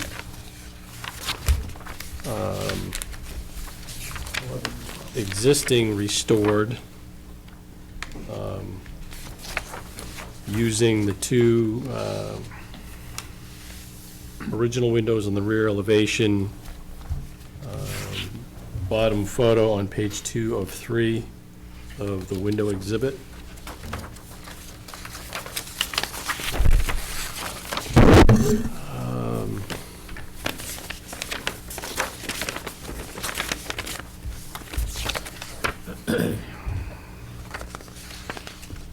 New doors to be wood. You may want to add the Georgian style. Yeah, the Georgian door will have to be submitted separately. That's the front door. New front door, not approved as submitted. Applicant to submit at a later date. Gutters and downspouts to be painted white, based on exhibit submitted. I have a question about the gutter. if I could. Virginia, the half-round gutter, did you see that in the submission on page 6? Yeah. It's okay? Yeah. We're not married to it. Me either. Roof? Yeah, new roof, asphalt roof. And brick chimney to be, Pointed. is it repointed or is it replaced? Repointed. Just It's gonna be repointed. repointed and repaired in a significant way. Does the height of that pass inspection now? The chimney itself, we're not sure that ultimately we'll be actually using it as a chimney. It's, I believe that it, I mean, the rule of thumb, I heard you discussing it earlier, is typically 3 feet above any peak within 10 feet. So obviously, if we're at the ridge, I'm not willing to walk on that roof just yet, but we obviously have to make sure that it meets code. So it'll have to be at least 3 feet above the ridge. If there are any significant dimensional differences in the new chimney, that be submitted at a later date for review. Anything else? Missing anything? Yeah, a question about the window casings. They are different on the left-hand elevation, and is that something we want to maintain? You had a couple of photos. Oh, yeah. It would be good to sort of identify which If you look at, exterior casing detail we're looking at. if I may, Madam Chair, Please. through you, I can reference the exhibits, the window exhibits, and if you look at page 2 of 3, actually, yes, so page 2 of 3, it would be windows 8, 9, 10, 20, and 21 have the flat casings with the back bead around the edge. Repeat that, please. Which number? It's number 8, 9, 10 on the first floor, and then 20 and 21 on the second floor. So the left-hand elevation would have this flat casing detail with the back band. And then this ship in Front Street would have, and we can submit this as part of the package. Yeah. So Is this your photo or is this theirs? we'd be willing to Match 'em match all. the rest of them Oh. so that the left elevation matches the main body of the rest of the windows. Does the commission So have a- this that detail would- consistently. No, that would go, because that's only on the left-hand elevation. Yep. It would be the detail that's on your right there, our left. That's what's on the most of the house. It's just that left elevation that has the flat casings with the back band around the outside edge, and just a very simple, flat water table, for lack of a better thing, with a piece of lead that runs over. Obviously, the heads on the rest are much more elaborate, and would be willing to just match them all so they're consistent. You good with that? If that's, Okay, I'm good with that. all right. Window trim profiles to match the front in Ship Street side elevation. And this is a red cedar clapboard siding with corner boards. Whatever. yep. Based on your description submitted. I just don't want to come back. We love coming back. We'll come back for other projects. And then color to be submitted another time? Exterior color?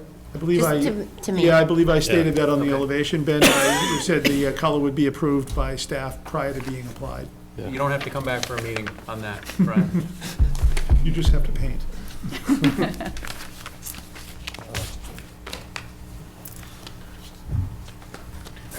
Hans, did you have A second? I'll second it. All in favor? Aye. You know, I'm opposed based on, only based on the